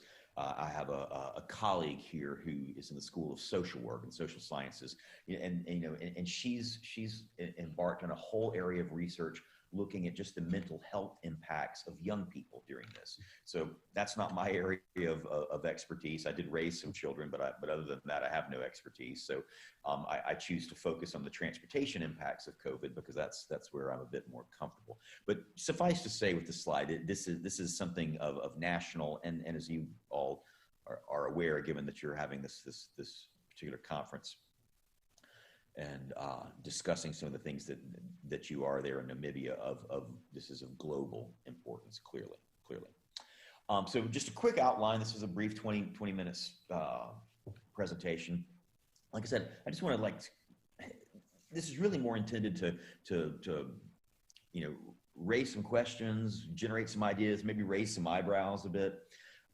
But sort of give an idea of some of the things that we've been going on, or that we've been doing or have been going on here at our institution. And that institution there in the bottom right-hand corner is the Alabama Transportation Institute. And so that institute is sort of an umbrella that coordinates the activities of the various transportation-related centers that you see that sort of revolve around, or, you know, the ecosystem there displayed by the diagram of the Alabama Transportation Institute. So this is the gold standard, to my knowledge, of COVID infection data, COVID public health data. And so this is something that's publicly accessible. There's various ways to get to it. You can interact with it as a dashboard here, and that's a great opportunity just to go in and engage with the data from a sort of a retail consumer standpoint. But when you get into looking at sort of hardcore sort of analytics, you see down here the downloadable data, and you know, the fact that this has been put up in GitHub, which is it's sort of like a social media, a LinkedIn for data science geeks, where you can share your code and share your data. So there's a lot of really high-end analytics and a really fantastic sort of public sector, not public sector, but public open source and open analysis effort to be analyzing this data, and everybody looking at it every way they can to try to understand what's going on with this. And this data gets translated into a lot of different sources. This is the New York Times version, where they've been working with analysts to bring this over and look at, you know, create these graphics and things. Here we see infection rates per capita, red being higher per capita rates than the lighter colors. So the fact that we have this public health data, this very rich, very global scale and comprehensive public health data is of great importance. I'm not an epidemiologist, I'm not a public health expert, but what is interesting to me is to be able to take this information and combine it with what I understand and what I know is happening on the public transport, or on the transportation side, particularly again on the passenger transportation side, to combine these two and start learning about how mobility and these these disease public health vectors intersect. So, and there's all sorts of interesting sources. So in terms of COVID and mobility, one really interesting source has been that the Google mobility data. So when you stop in, you leave your Android phone on or you're running Google Maps in the background and you stop in at Slow Town Coffee Roasters there in downtown Windhoek, or you go to a spa or you go to an office building or something, Google is actually able to track where you've been from the standpoint of, based on its location data. It knows where transit stations are, workplaces are, where residential parts of town are. It knows retail, grocery, farmer, and that sort of thing. So Google has been aggregating and collecting this mobility data just based on cell phone trajectories since the beginning of the pandemic, or certainly since the beginning of the lockdowns here in the US. That's what really spurred this activity, because they wanted to see how these lockdowns were changing mobility patterns. So what I've done here is I've just grabbed a couple, just a quick snapshot from Namibia. Now, what we did for our analysis is we were pulling this down on a daily basis, scraping it off the web for the US. And we also combined it with another, not public, not open source database, but this private company here, Streetlight Data, by tracking mobile phones and GPS locators of fleet vehicles, UPS and FedEx and DHL trucks. They aggregate this information constantly. Streetlight does, and they've been doing this for a while just for general transportation planning purposes, for general mobility study type purposes. But now what they've done is they've been putting this out there specifically so that people can access it and start looking at it from a very, very detailed level. Where people are going, what are the ADTs, what's the daily traffic levels, monthly traffic levels, and how does that compare to historical data? And this is a much more refined, much more higher resolution data source than the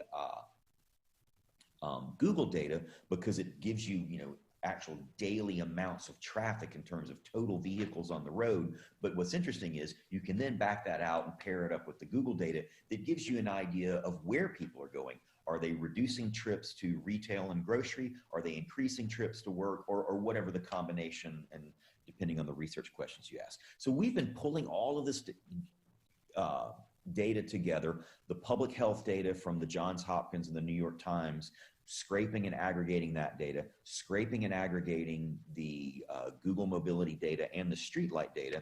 And so we've developed this tool that we've called the COVID Index. And so you can see here, this is a joint venture between the University of Alabama and the university, Maine State Technical University, and the state next to us, Mississippi, down here in the southeast. And so what we have here is the ability to bring these different data sources together that I was just talking about and map them for planning purposes, for public information purposes. One of the things that we used this for initially and put it out was to give this to our public officials who were trying to make decisions about whether to open the state back up, whether to open up certain types of businesses, and how that might affect infection rates and that sort of thing. So we've got different tabs here. Are cases currently increasing? So this is where we've scraped at the county level. So all these different geographical boundaries here are individual counties in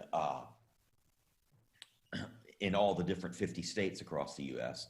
Are deaths increasing, and is traffic increasing? So what we've done here is, this is our cars back on the road, and you can see here we have different tiers. So the tiers here for case rates, if it's green, that means it's good, cases aren't going up, and if it's red, that means cases are going up very quickly.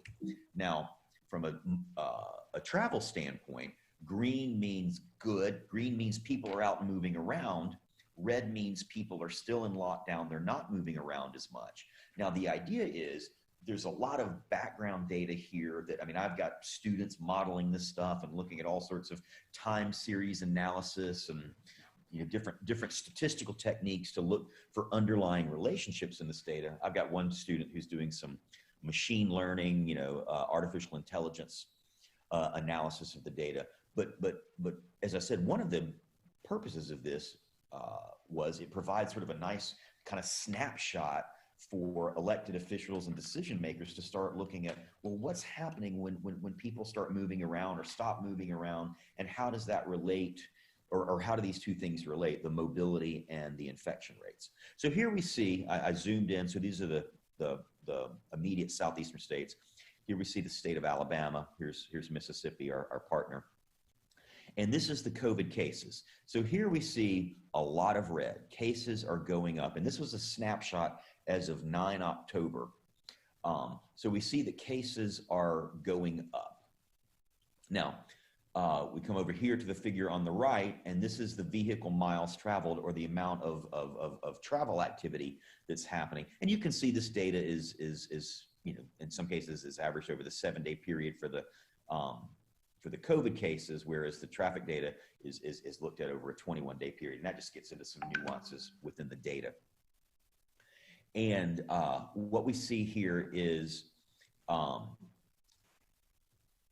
traffic going up. We see higher mobility trends and higher infection rates.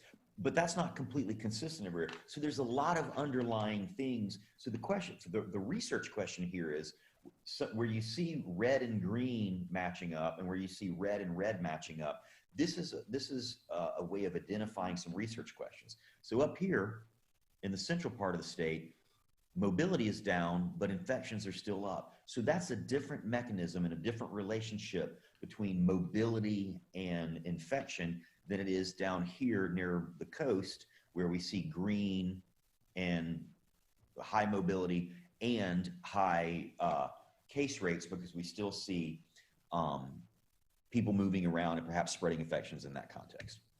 So, and then we can start looking at this, you know, comparing traffic, comparing cases, comparing deaths, and start learning and understanding the big picture. So that's some of the work that's been going on there. And there's a lot of background work to this. And to be perfectly honest, there's a lot more coming out of this, because we're professors and students, and what we do is write papers, and we've got a small army generating these things right now. The other tool that we try to produce here is this snapshot. So what this does is this captures, this automatically scrapes off that map, and it color codes where things are changing for that day. So a green, this means infections have gone up. This means, infections have gone down. This means infections have gone up. And you can see how it's changed from a lower tier to a higher tier. And so we do this for every county across the United States. Every day we see what the changes are. Now, for those of you who spent any time with me while I was there in Namibia, one of the things I was working on, and really sort of my comfort zone, my main area of expertise in transportation, is related to road safety.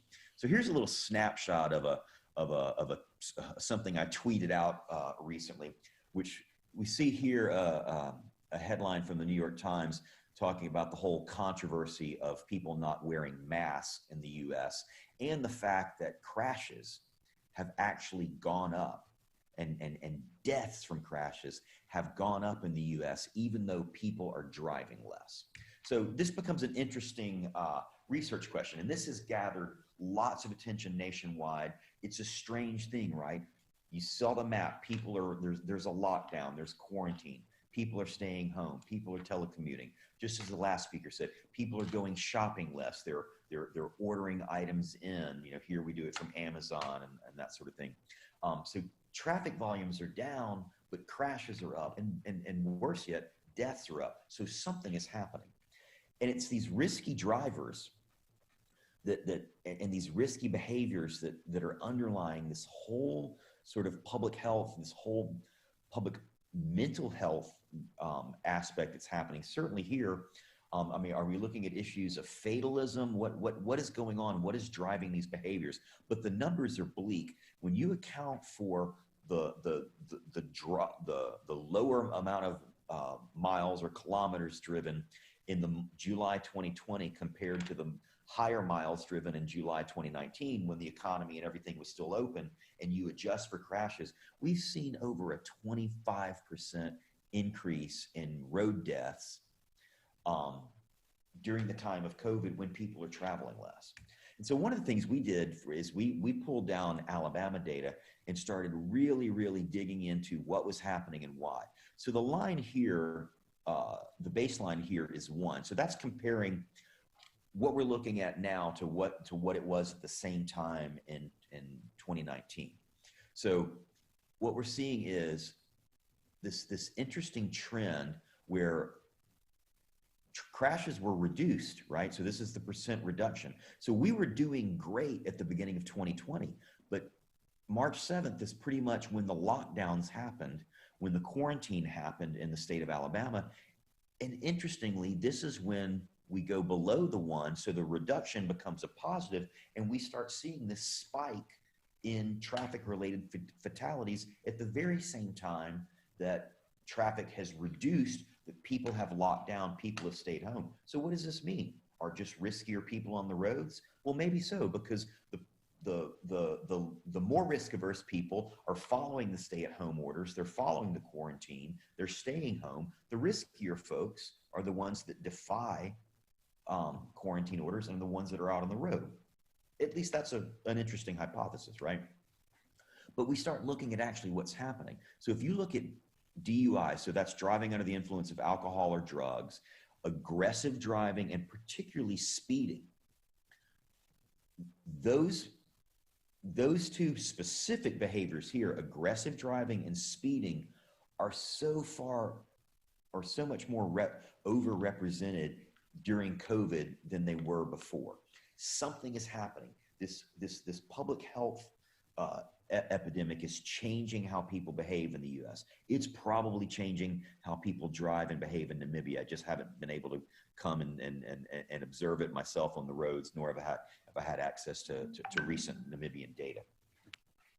And so you can look at how speeding citations, so this isn't even just crashes, but what's interesting here is the yellow line. This is people who are getting speeding tickets for more than 50 miles per hour over the speed limit. So if the speed limit's at 30, you got clocked for doing 80, which is just sort of unbelievable. So, and you can see how all of this changes. We look at aggressive driving on different facility types. So there's a lot of different ways to look at the data, and believe me, we're slicing this and looking at it every way we can. Now, let me look at another thing real quickly here, and that's the idea of how this relates to the overall transportation system, right? Now, there is a pandemic. It is happening, and it affects the transportation system. And this idea of transportation and public health, here's the website in WebMD, which is strictly a medical advice website, but they're talking about transportation because people are aware, people are concerned, agencies are concerned about the interaction between transportation and disease transmission. And who else is interested are the funding agencies. So the Federal Transit Administration of the United States, DOT, is getting ready to put out a $10 million grant to study the effects of COVID on public transportation. And particularly what they're looking at is they want to know, well, what happens, what are the benefits of cleaning and disinfection? What are exposure mitigation measures? And the one that's of particular interest is, how do we measure the strength of public confidence in public transit, in public transport? Because everywhere we see are questions of, concerns, don't get on the bus. You're going to be around people. You're going to get sick if you get on the bus. You're going to get sick if you ride the train. And so we're seeing a decline in the use of public transport, which is not good for congestion. It's not good for crashes. It's not good for climate change and CO2 emissions. So we need to get our head around how public transportation, how the transportation system and disease, in this case COVID, interact. So we've been doing some very interesting modeling, and in the interest of time, I'll run through this very quickly. But the original susceptible, infected, and recovering basic epidemiological models, we've been doing that and sort of reframing that sort of within a passenger transportation modeling and forecasting framework. So we've been pulling data from the New York City metro system, and all of these are just different maps of pathways between stations. And the idea is if we can optimize where people are in and out of the station based on where infections are identified in these areas, we can get to this exponential reduction and reduce the overall number of exposures in the region, and certainly those that are being spread and transmitted within the transportation system. And the young researcher that's working on this for us actually happens to be Chinese. It's Dr. Jinwu Qian here. So in addition to the US data, he's also been pulling data from China and looking at how this works. And it's very interesting to start looking at how the metro systems and the different connections and tracking potential diseases. And the idea is, well, not just how the diseases are transmitted, but how does information about the disease, how does it transmit through the system? How does that affect behavior? If we can get people to consistently wear masks in this country, how would that affect if you had different people wearing different masks, different penetrations of mask usage in different stations and different systems, how would that affect things? And we've been crunching this through a transportation modeling technique called agent-based modeling, where we model individuals making travel decisions within the transportation system, thousands and thousands of these agents being simulated, and we just run many scenarios, aggregate results, and then we can look at how different levels of information, because some agents will have more information about disease, more information about who has the diseases around them, more general information, local or global. And so we can measure how information and awareness, how that changes the disease profile and the infection rates in different areas affected by different parts of the transportation system. Because what we're trying to do is create another level of evidence that indeed it is safe to use public transportation as long as you're doing the right things, the mask and the distancing, and the public transport companies are doing the cleaning and disinfecting that's their responsibility to do, because we've got to keep the entire transportation system going. And certainly somewhere like the US, we can't see a backsliding away from the progress we've made to get more people to use public transportation and see more and more people going back to the private automobile, because that's bad for climate change, bad for crashes, and bad for traffic congestion. And that's all I have. There's my contact information. I'll leave that up there for a second, and then I'll stop the screen share for any questions from the audience or comments, or if Sylvester or Nikki want to say something humorous to me, that's welcome too. So, all right, Professor Jones, I'll park the humor a little bit for a bit later, but thank you very much for that very insightful presentation. I've got 2-3 questions for you. The one comes from Logan at Transnamib. Logan is asking, are the organizations in the country looking at greener supply chains as they focus on recovering from the effects of the pandemic? That's the question from Logan from Transnamib.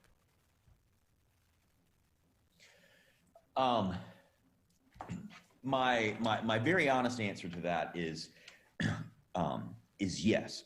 Now, the extent to which and the details I would leave to my brothers and sisters over in our operations management department at our business school that work on the logistics side of things. But it's become a very interesting discussion, right? Not just the overall greener supply chains, but even more and more focus on this idea of contactless supply chains. One of the big focuses at our institution, again, on the passenger side, is looking at autonomous vehicles. And you're seeing a lot of discussion and a lot of chatter and even research looking at small-scale autonomous delivery vehicles in urban environments to replace some of these UPS drivers and trucks. And there's reasons for that beyond disease propagation. But to answer the question, Logan, and thank you for hitting me with something that's a bit outside of my area, is yes, it is being looked at. And I would suspect it's a very similar operation to what, or the background of it is a very similar operation to what we've been looking at in terms of the passenger transport, and that is a large-scale, multi-dimensional sort of data analytics exercise. Well, Professor, I think I'd also like to throw something your way that might also be a little bit out of your reach, but I'm sure you can have some insights on this. You keep mentioning the issue around, automated mobiles, moving more towards, the kind of supply chains also that doesn't really require people to be involved in there. But there's always a larger question, particularly for governments and so forth, around the employment issue. Where we're seeing that the more we automate, the higher the unemployment rate basically becomes in a lot of our economies. We know that some of the more developed economies are moving a lot more faster than us emerging markets, but the emerging markets seem to already have a very high problem with regards to unemployment. How do we mitigate those? Is it a matter of looking at creating new jobs in these automated spaces, or should we completely change the way we do business and economy as a whole? Well, I mean, I'll speak from the perspective of the U.S. and the market of automation as it relates to transport, right? Yeah. So, I mean, one of the things, while many in academia, from computer science to transportation engineering, as we rush sort of headlong towards all this automated vehicles, automated technologies, there is an increasing undercurrent, turning into a groundswell of concern over loss of jobs, specifically in the transport sector. Somewhere someone showed me a video of one of the technology companies pulled an autonomous, a self-driving large truck, a lorry, a large truck up to a truck stop somewhere in middle America, and invited some of the truck drivers who were had stopped to have breakfast or lunch or whatever at this truck stop, brought them out to show them the technology of this self-driving truck. And these guys were simultaneously impressed and amazed at the ability of this computerized, automated, robotic truck to do what they do, but their amazement pretty quickly, and you could just watch on their faces the realization that that's their job leaving. And I mean, and it's interesting, the passenger sector. I don't know what LEFA there in Namibia. I don't know what LEFA's long-term business model is, but Uber and Google, the whole business model only works once they get to the point of autonomous driving Uber cars. Once they can take the most expensive component out of Uber, which is paying the driver, that's the business model. Only then will Uber actually start making money. So it is an enormously complex issue. It is a looming problem. Just automation taking away transport sector jobs. And I'll be perfectly honest, to my knowledge, coming from my standpoint again, from a civil engineering, transport engineering background, we're not fully prepared to handle it here. We're not, I don't even think we have a full understanding of what these impacts are going to be as we move more and more towards the automation and do away with more and more human jobs. And particularly, I'm just speaking of the transport sector. Thank you very much, Professor. I'm going to leave it there in the interest of time. Thank you so much for making time out to join us so early in the morning. I hope you enjoy the breakfast. Thank you. Thanks, Professor everybody. Stephen Jones joining us from the University of Alabama, speaking to us about public health and mobility, observations and analytics in the time of COVID. Of course, bigger questions that we still need to ask ourselves, especially as we're moving into a world of automation, particularly around logistics and transport. How are we going to save jobs? How are we going to save livelihoods going forward? And these are, I guess, big questions that governments and private sector alike have to preoccupy themselves with. But moving forward, the bigger one here for today, of course, I think the crux of the issue is we know COVID-19 is here. The big question now is recovering from COVID-19 and the way forward. Some argue, of course, that there is a new normal. We need to get used to COVID remaining. Other optimists are saying that we will deal with COVID like we dealt with any other diseases that emerged, the polios, your malarias of the day. There will be a vaccine soon enough, and we will be able to return to normal. But in the meantime, what is the way forward, and how do we recover from COVID-19? We've got a very distinguished panel that's joining me here, and the panel will be introduced by the moderator. What I will do is just introduce the moderator for you, Mr. Ngoni Bopoto, who's an economist and investment professional with over 19 years of experience in researching, analyzing, and advising on various sectors of the Namibian economy. And the bulk of this was spent managing the research functions of stockbroking firms, which entailed cross-sectoral economic and company research, modeling, forecasting, equity valuations, investment analysis, strategy, and stakeholder investment engagement as well. Mr. Mpopoto further provides local SMEs from various sectors with advisory, capacity building, business planning, and market strategy services, and he takes a keen interest in driving improvements, developing market-specific products. Basically, if there's somebody that needs to have an answer for this question, it should be him and his panel for today. So please give a round of applause for Mr. Ngono Mpopoto and his distinguished panel. The last item on our program for today before we close off. Mr. Mpopoto. Thank you very much, Ricardo, and good afternoon. In order for us to understand the most probable course of freight handling in the ensuing recovery, companies need to assume a top-down approach. And basically what that means is we've got to look at the broader economy first. Research by McKinsey has indicated that the path of a general economic recovery will depend on the effectiveness of public health responses to the pandemic, including battling the possible resurgence of the virus or a second wave, the government's economic response policy, and the ability to reinstate business and consumer confidence. On our panel, I'd like to introduce Stacey Pinto.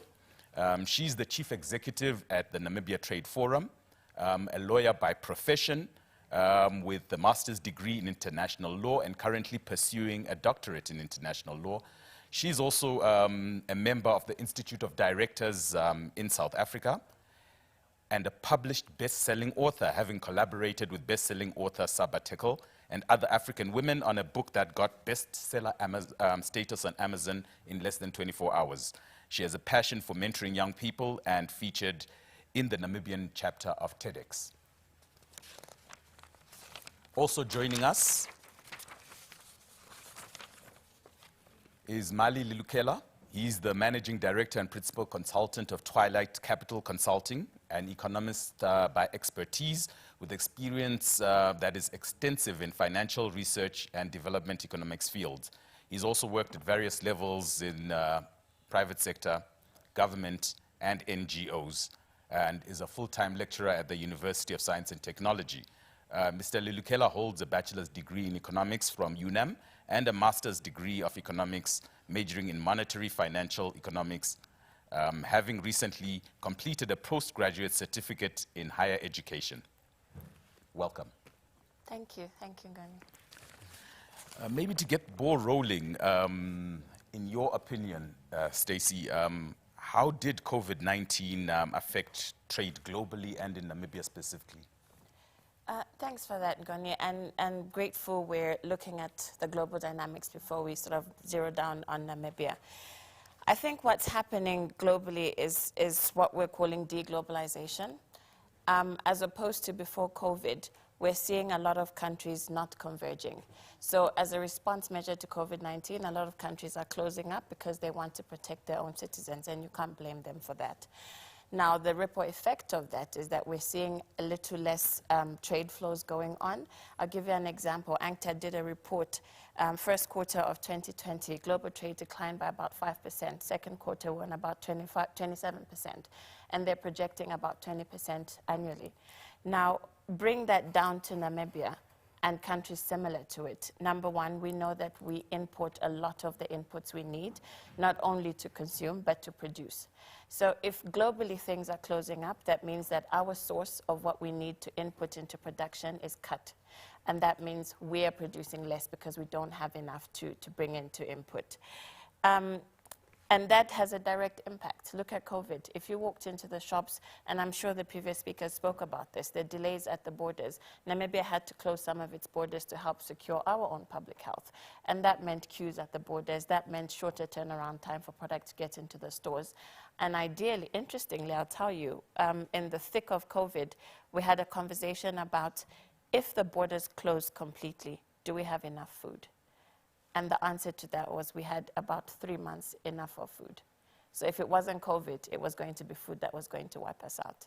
So obviously there we see the direct impact in terms of food production and food security. And then crucially as well, I think what it did is expose some of our challenges or our gaps in Namibia in terms of digital trade. So because by nature the COVID virus was, you had to be in contact with the person, that meant some of the responses were less contact, and that meant e-trade. As Namibia, I think we have a way to go before we can say we are fully using digital trade. And I think instruments such as the Cybersecurity Act still need to come into place. Thankfully, the Electronic Transactions Act is working, so that sort of countered us. But generally, I think the impact was the job losses. Remember, when we talk about the informal sector and SMEs, that is where the vibe, that is where the bigger part of economic activity happens. So if the bigger players are cut off in terms of what they need to produce, it has a direct correlation to the informal sector, to SMEs. That is who spends. That is who keeps the economy going. So we saw that globally with countries closing up, obviously we couldn't get what we need and we couldn't produce. And obviously that also affects how much money we're making as a country and the forex we bring in. Okay, maybe as a response to that, I would actually like to defer a question to Mali over there. And it's a discussion that's been going on in the economy for a long time. That is the extent of dependency on imports for consumption and imports as inputs into our production, which also inhibits growth of our manufacturing sector. Going forward, do you feel that the threat from COVID has been sufficient to reignite the public's and private sector's response towards food self-security in Namibia and self-sufficiency? Yeah, no, thank you very much for that question. I think before I get deeper into that question, let me just latch on to what she just finished, concluded. I would like to approach the impact of COVID on the global and the domestic economy from a slightly different angle.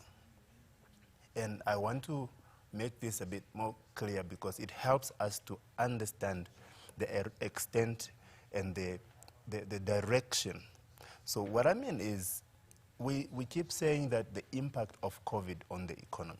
While I agree with that, I also want to say that it is actually the measures that were put in place which actually got us to where we are. And it's only if we understand it from that angle are we going to be able to put together a package to rescue us. Because if you're just going to generalize to say it's COVID that brought us here, and these are the measures to take us out here, it will be a too general package, and you might end up missing key elements. Now, you first need to understand what are those measures.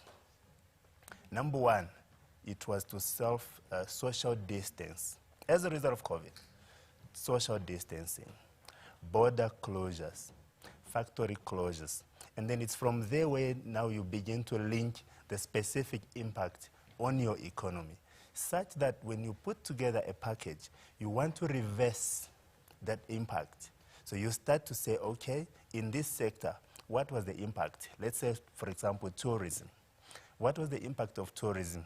What was the impact of COVID in tourism? It's not the number of people infected, no. It is the closure of the international border which led to less and less tourists coming to your country. So what do we do to reverse that? Then you begin from there to say, okay, in the meantime, let's look at the domestic tourism sector to sort of keep the industry afloat while we wait for the borders to open. What was the impact of COVID on the wholesale and retail trade? Now, coming to your question, borders were closed, few trucks were on the road, and she said 3 months of supply. That was a high risk. So what do we do to reverse that? Then we begin to say, okay, in the meantime, what do we do?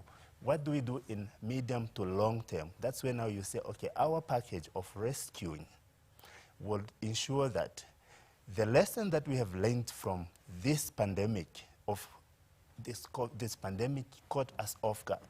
What do we do then? Then your package and your strategies speak to those according to those channels. So coming to your question, what have we learned? The lesson is very clear. Namibia is heavily dependent on the international market for everything. So what we must do is then to go back to the drawing board and say, what capacity do we have to close those gaps in the meantime? Okay? That is where now you begin to look at capacities or opportunities in the informal sector, opportunities in the SME, opportunities in the industry that were not affected by COVID, like electronic. And we have plenty of those.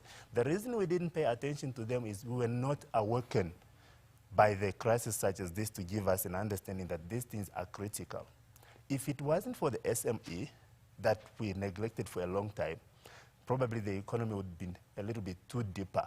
But because the SMEs and the informal sector that we had neglected before COVID came to the rescue, and I'm speaking this from the experience of the economy and talking to participants to say, wow, we couldn't get supply from Malawi, from South Africa, but we got from Mr. So-and-so who happened to have this stock. So you see, SME, informal sector came to the rescue, and it's from there where we need to departure in crafting the way forward. Okay, thank you for that. You know, the SME sector, the informal sector is really highlighted as a key provider of employment amongst most developing countries. The suppression of growth in the SME sector is a problem, a structural issue that we've had for a while, over 2 decades now in the country. Apart from that, though, apart from the impact of COVID, the economy contracted 1.1% in 2019. So already the economy was in a recession, technically. Following COVID, what would you say the status of the economy is currently? Well, it is going to be very difficult to see the status of economy independent of these 2 episodes. Because when COVID came, like you rightly said, the economy was already on its knees. And that was because of many factors. Number one, the recession that was triggered by the fiscal consolidation. Now, the fiscal consolidation, in as much as it had good intention, the consequences that came off were not really desirable ones. And so it affected the sector that were very much vulnerable, like the SME and the informal sector. So then now COVID comes in. What does it do? It doubles the impact on these sectors again. So now the economy is in a much worse state than it was, or it would have been, had it not been for COVID. We knew already we were in a recession, but COVID came to put in the final nail to the coffin. So in other words, what we are looking at right now is an economy that will require more than just a rescue package. The rescue package that we should be looking, and I'm quick to use the word rescue package before I say recovery, because many times we are talking of a recovery. In my view, I think we must not talk about the recovery as yet, although it should be at the back of our mind. Why am I saying that? Because we don't know whether we have hit rock bottom yet. You speak of recovery when you have seen, okay, you have stabilized the patient. But in this case, in my view, I think what we need is a rescue. We need to get this economy out of the crocodile's jaw and treat it there. So what we need now, our process should be looking at how to get this economy from sinking further. And one of the elements we need to look at is those sectors that are showing signs of positivity, okay? Like your health sector, your information and communication sector. Those are the sectors that we need to look at so that they can help us to propel and stabilize this economy. So going forward, this must be our departure point. And I want to agree with my fellow panelists here to say the COVID pandemic has awoken us, and I'm sure you do agree with me. There were so many things that we have taken for granted, which COVID came in, and awoken us, brought us to the realization that we do really have in ourselves things that we can use to make sure that when a crisis like this ever appears again, we are already prepared for it. So, yeah. I totally agree with that. Just to give you an example on that, one of the activities we got sort of busy with as a Namibia Trade Forum was crucially around the issue of food security and to understand what our productive capacity is as a country. So there's a study going on, but what we did last week, I don't know if you've seen in the media, there's been a lot of talk about buy local, grow Namibia. Yes. So last week we did a tour with Honorable Minister Ipumbu going around the shops, and I can't tell you how encouraging it was to see how much Namibia can produce. So vegetables, for instance, horticulture, in some shops, they buy local about 80%.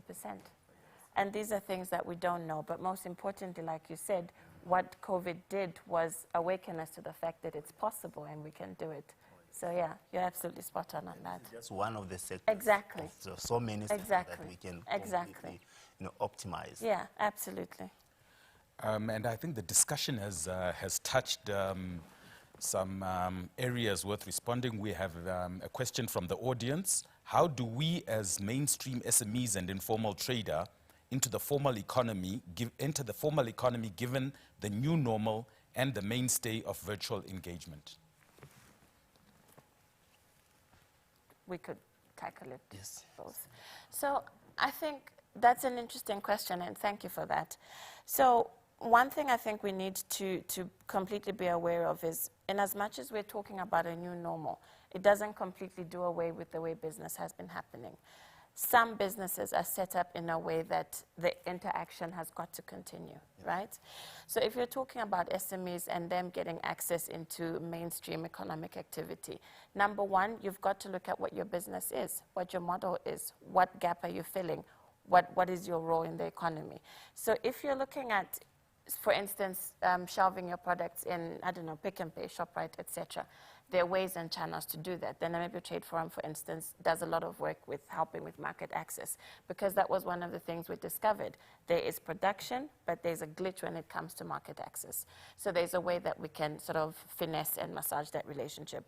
But if you're looking at completely global, I think that we have really good cases and examples of how SMEs are doing business virtually. The platforms are there. I think where the problem comes in is if you want to trade regionally, those instruments have got to speak to each other, and then you start speaking about safety and security of your money, cybersecurity, etc. So a quick answer to that is, if you're looking at, for instance, getting into the market, approach ministries, approach agencies, talk to us, because there are ways in which you can help you access markets. Because outside Namibia, then we're talking regionally, holding true to why we're here today. And then digitally as well, there's lots of solutions which we're very happy to facilitate.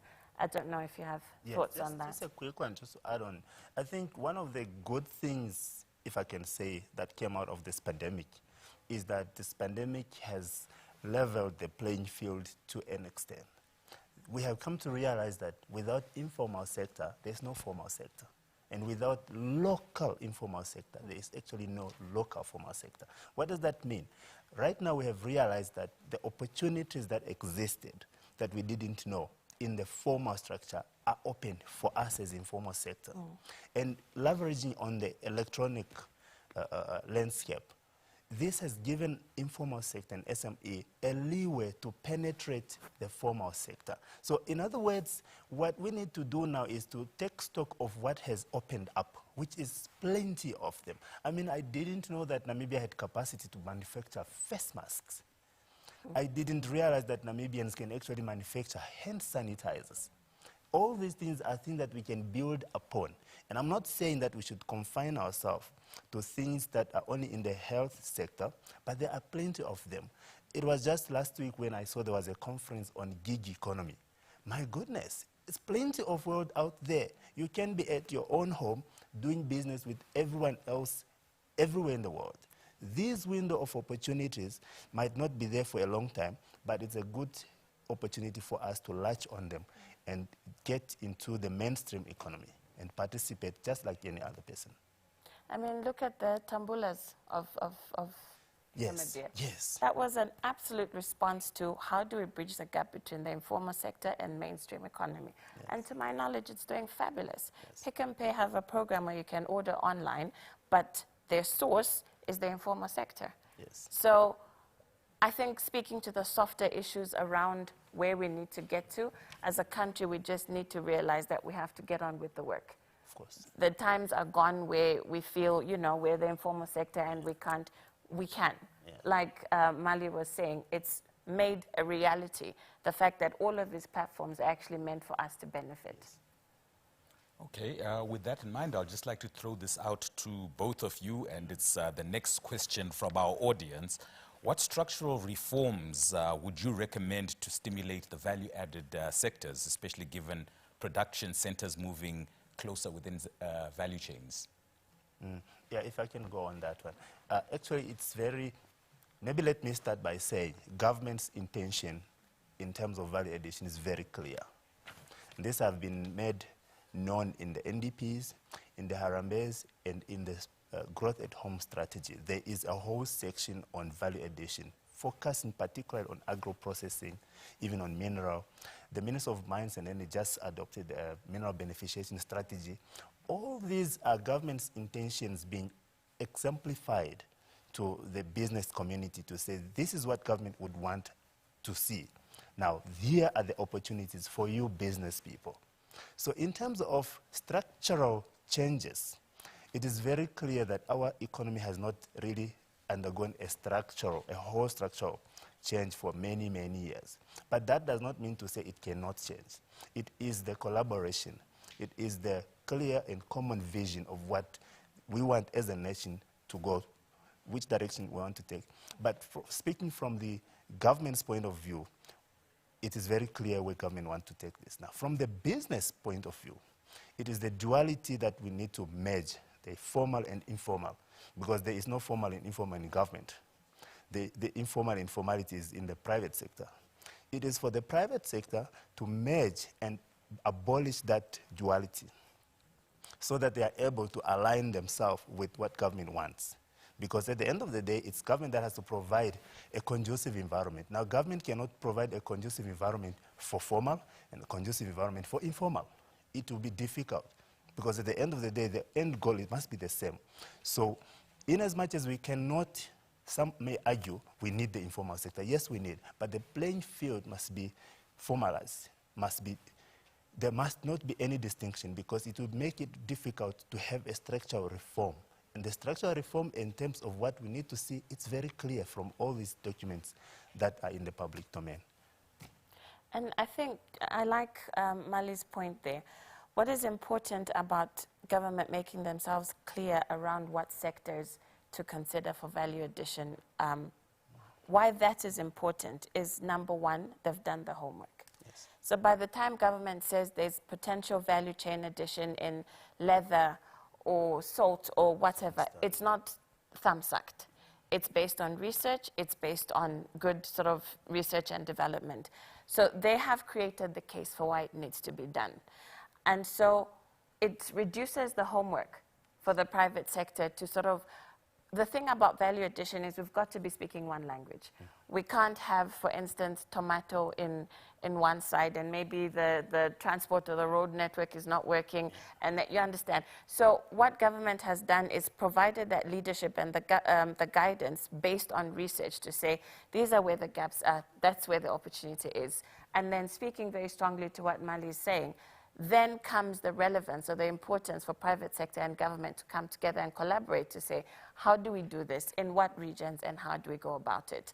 So I don't know if there's lots of room left for structural reform. I feel we've done quite well in that regard. Maybe now it's the harder issues around whether this road connects to this market or where does it take my product. I feel that that's where we are, and crucially, capital as well. So in a nutshell, you'd say the role here for private sector is to actually activate government policy directives. Yes. Absolutely. Yes, definitely. We spoke earlier about the new opportunities that have come up as a result of COVID-19, possibly opening up of new markets that producing things that we weren't aware we could produce before. Going forward, post-COVID-19, and the need for masks drops off, for example, how do we create sustainability out of the industries that were driven by COVID-19? If I can go first. So what is interesting about the space we find ourselves in after the onslaught of COVID-19 is that a lot of what's been going on has been in response to something. Yes. You know, there's been a gap here and, you know, Tate somewhere makes a plan and boom. Now, obviously, the sustainability of that approach is very little or close to nothing. What we need to be thinking about is how do we capacitate those businesses to sort out issues such as standards, sort out issues such as quality, because that's what is going to give you the next step to get to see yourself in a Pick n Pay or a ShopRite. And after that, in Zimbabwe, in Zambia, or wherever. So I think, number one, crucially, obviously, speaking to what Mali was talking about, we cannot do away with the fact that there has to be not a recovery, a rescue plan. It's a rescue plan to allow them to resuscitate themselves and to continue business. But when we talk about recovery, then you talk about the longer term issues. How much are you producing? Of what quality? Do you understand the standards? And I think that government, especially in particular Ministry of Trade, we have the right institutional setup to help businesses walk through that process until we see you potentially exporting. So I think that's the kind of talk we need to be having. Yeah.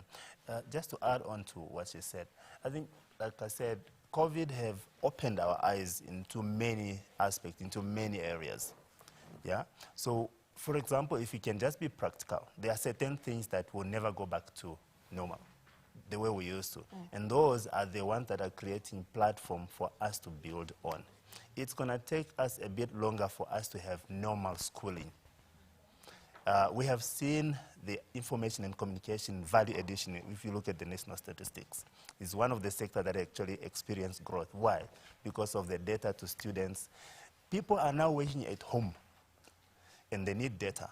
So that sector actually provided a bit of some stimulus, if you can say that. So if you're now looking in terms of going forward, which are the opportunities, which are the areas? It is these. We need to start from looking at this because they are the ones that have proven to be resilient. And if they are resilient in a crisis, what more if we invest heavily on them in a time of peace? So to add on to what she says, government has already mechanism and infrastructure and frameworks in place. We're just about to start rolling out the growth at home strategy, which clearly indicates the roadmap for industrialization. In as much as COVID is here, the aims and intention of that document still remains. And if we manage to get COVID under control, we can go back to that document and say, okay, where do we need to go now, or where do we need to tweak? But it will just be tweaking. In terms of the direction and the ideas, they are still the same. So it again provides us opportunities as private sector to align our businesses, because even government is no longer the same. So we need to align ourselves as businesses, formal or informal, on how we can take advantage of the prevailing environment in the situation. The means are there, the opportunities are there. We just need to find them. And we shouldn't only look domestically. Let's look regionally, continentally. We were just about to start seeing the work on the Africa Free Trade Agreement. Namibia has set itself to be the logistic hub. Those commitments are still there. The ideas are still there. Once COVID, we are seeing some improvement in the numbers. Once this is a thing of the past, we go back to those and then see how we position ourselves and take advantage of that. Yeah. Thank you very much. Thank you very much. Very optimistic views there. And I share the same, actually. I think, when people are saying that, no, there's a new normal, we need to adapt to, I'm thinking, what does new normal even mean? We want to have things back to the way they were. Obviously with some slight improvements, and it's good to hear that there is a serious level of optimism also coming in from the panel. Thank you very much, Mr. Boboto, Ms. Stacey Pinto, the Chief Executive Officer of the Namibia Trade Forum. Congratulations, of course, on the recently launched Grow Namibia initiative as well, that we've been having so much fun with. In fact, I've got my Grow Namibia on right now from Shilongo Leatherworks. So we've been doing the work. We've been doing the work. I think the growth of Namibia it's all of our responsibility. We need to do what we can in the spaces that we're finding ourselves in. On that note, it's time for us to get the short closing remarks and the thanks. But before we get to that, just a quick announcement. We'll have the presentations available for you in PDF format. For those of you that are joining us via Zoom, please just drop us an email or indicate that in the chat box, and we will, of course, revert back to you with regards to that. We have a small token of appreciation for you as the speakers. Mr. Simasiku, can we have that token of appreciation for our speakers?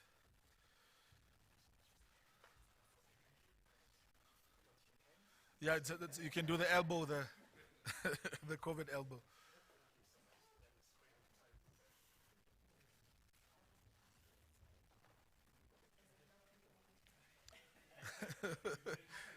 It's locally produced.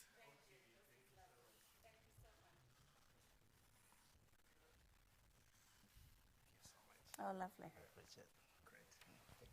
Thank you. Thank you for having us. There we go. So it's time for us just to give the short thanks and closing remarks from Mr. Brighton Simasiku, who is a project manager at the Namibia German Center for Logistics, of course, a partner in this annual workshop. Mr. Simasiku? Can we have the quick disinfection?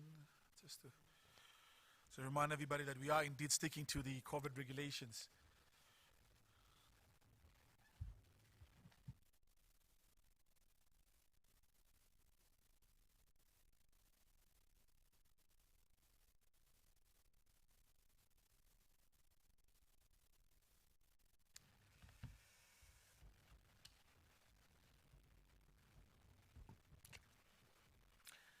Thank you so much. Once again, we have just come back, and I can't believe this. It was just a few minutes ago when we all gathered here this morning and declared this event open.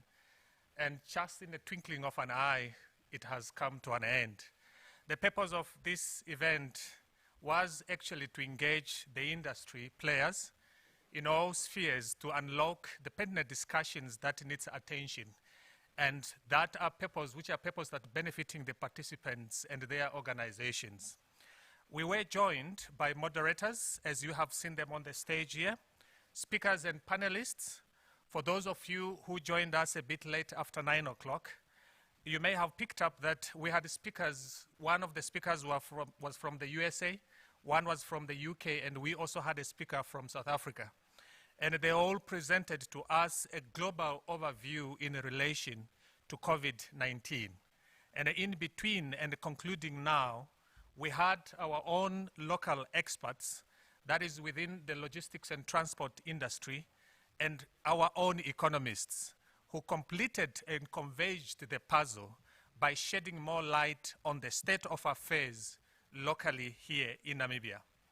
With no hesitation, allow me, and I'm happy to say, I'm glad to announce that our grand purpose and objective of this workshop was successfully achieved without reservation. Some take home from the discussions that we had this morning. It was mentioned and heard that the challenges within the sector were still there and are still going to persist. And these are very evident to all of us. More shipping lines are still subjected to quarantine. Many container ports continue to experience waves of cancellations from many carriers.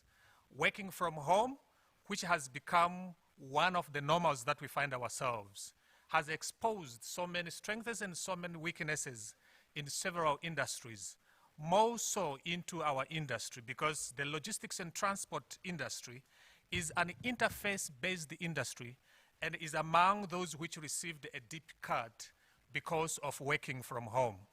The discussions towards the conclusions leaned towards suggestions such as a significant or considering a digital economic development as an absolute option for many of us. For business to continue in the logistics and transport industry, a rethink on sustainable measure is significant. These will even give a boost on employee productivities.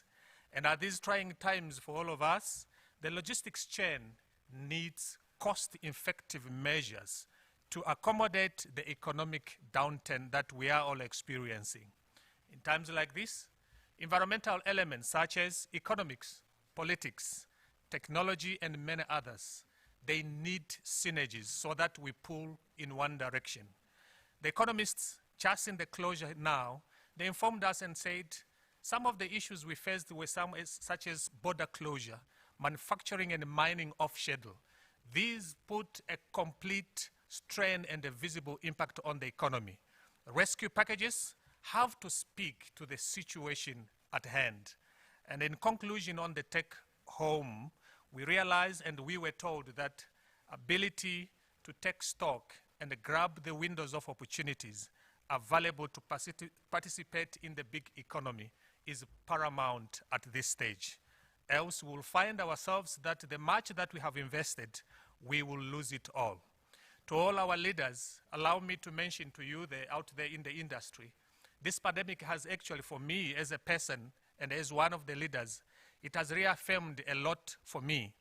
There's nothing more important than the mental health and well-being of the ones that you care about and the employees in the industry. For many of you as captains in the industry, it's an enormous privilege for you to find yourself in these organizations and taking care of these people, especially in this global crisis, whereas leadership carries with its enormous responsibility to provide hope, transparency, clarity, and support to the people who are following you. This crisis, and the one such as this, has tested our mind, has tested many things that are surrounding us, more so the extent of our character and our courage. It has been demanded from us, and even with the imperfect information that we have most of the times, and the rewards those who can remain calm and clear-headed at this difficult time during these demanding external environments. We could have not walked this road up until this hour today on our own.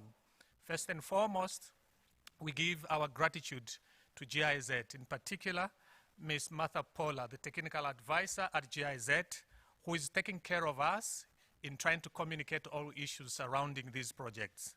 Our partners in Germany, DAAD and Flensburg University of Applied Sciences, for their unwavering technical support that they every day give to us. Not forgetting our main premier partner under the leadership of Mr. Mbahupi Hipi Chivikwa, the Walvis Bay Corridor Group. They have been our people who we have always called in organizing this event. More particular, the marketing and communication unit. We would love to appreciate our own manager in that unit, Cindy Liu, for your time that you have taken, that even midnight you would still be looking at what is still there and what still needs to be done.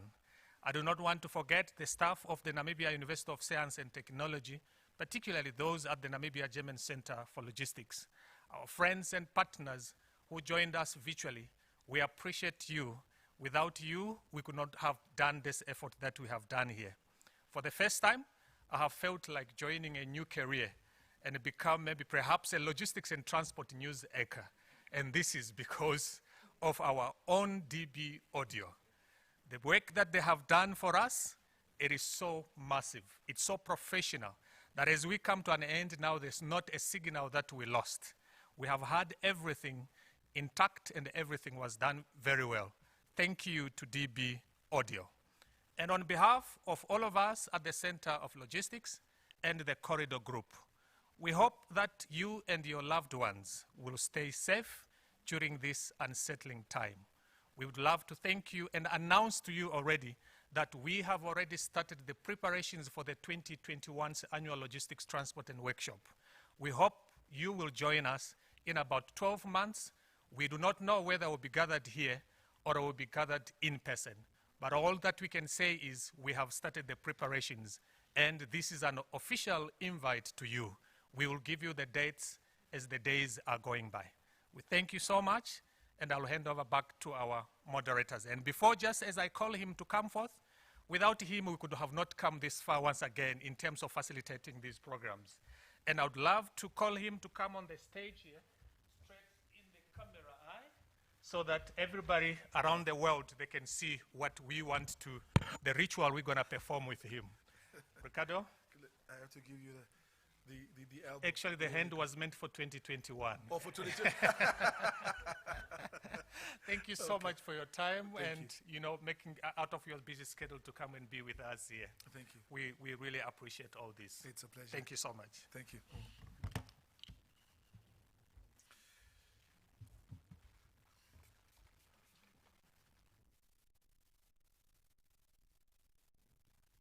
Well, there we have it. Once again, I think another exciting production from the side of DB Audio as well. Always fun working with the team.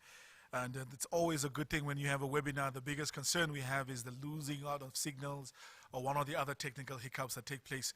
And of course, again, another successful production where we did not have any of these. Going forward, in as far as our transport and logistics is concerned, particularly on the small and medium enterprises, I think the big lesson for us is that we have to find ways to support local. We have to find ways to support small businesses. We have to find ways to support Namibian logistic companies, and of course, at the same time, make sure that we keep the corridors open and the supply chain lively as well, and adapt with some of the changing times. I know a big one, and I'm pretty sure also the NTF is very excited about that, is the access to the Africa Free Trade Agreement, the continental space that has opened up for more than 1.3 billion population market over the continent, and hopefully even during COVID we are going to find innovative ways to make use of that market that has opened up. On that note, I'm Ricardo Gnagosep. Thank you so much once again for joining us. All of us here at the DB Audio Communications studio in Windhoek. Have yourself a good one, and bye-bye.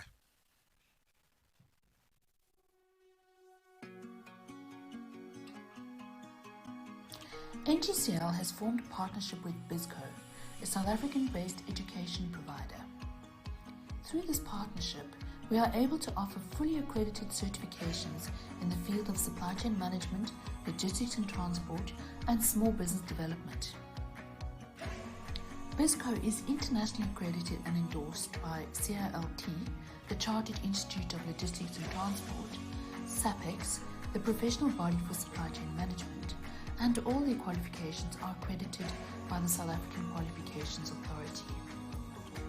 Through this collaboration, we are able to offer students an introductory certificate in logistics and transport, a certification in supply chain management with 4 elective streams, those being transport and logistics, purchasing and procurement, strategic supply chain management, and public sector supply chain, a certification in successful entrepreneurship, a BCom degree in international supply chain management, and many short courses covering topics such as dangerous goods handling, project management, cross-border trade, materials handling, leadership and problem solving, to name but a few.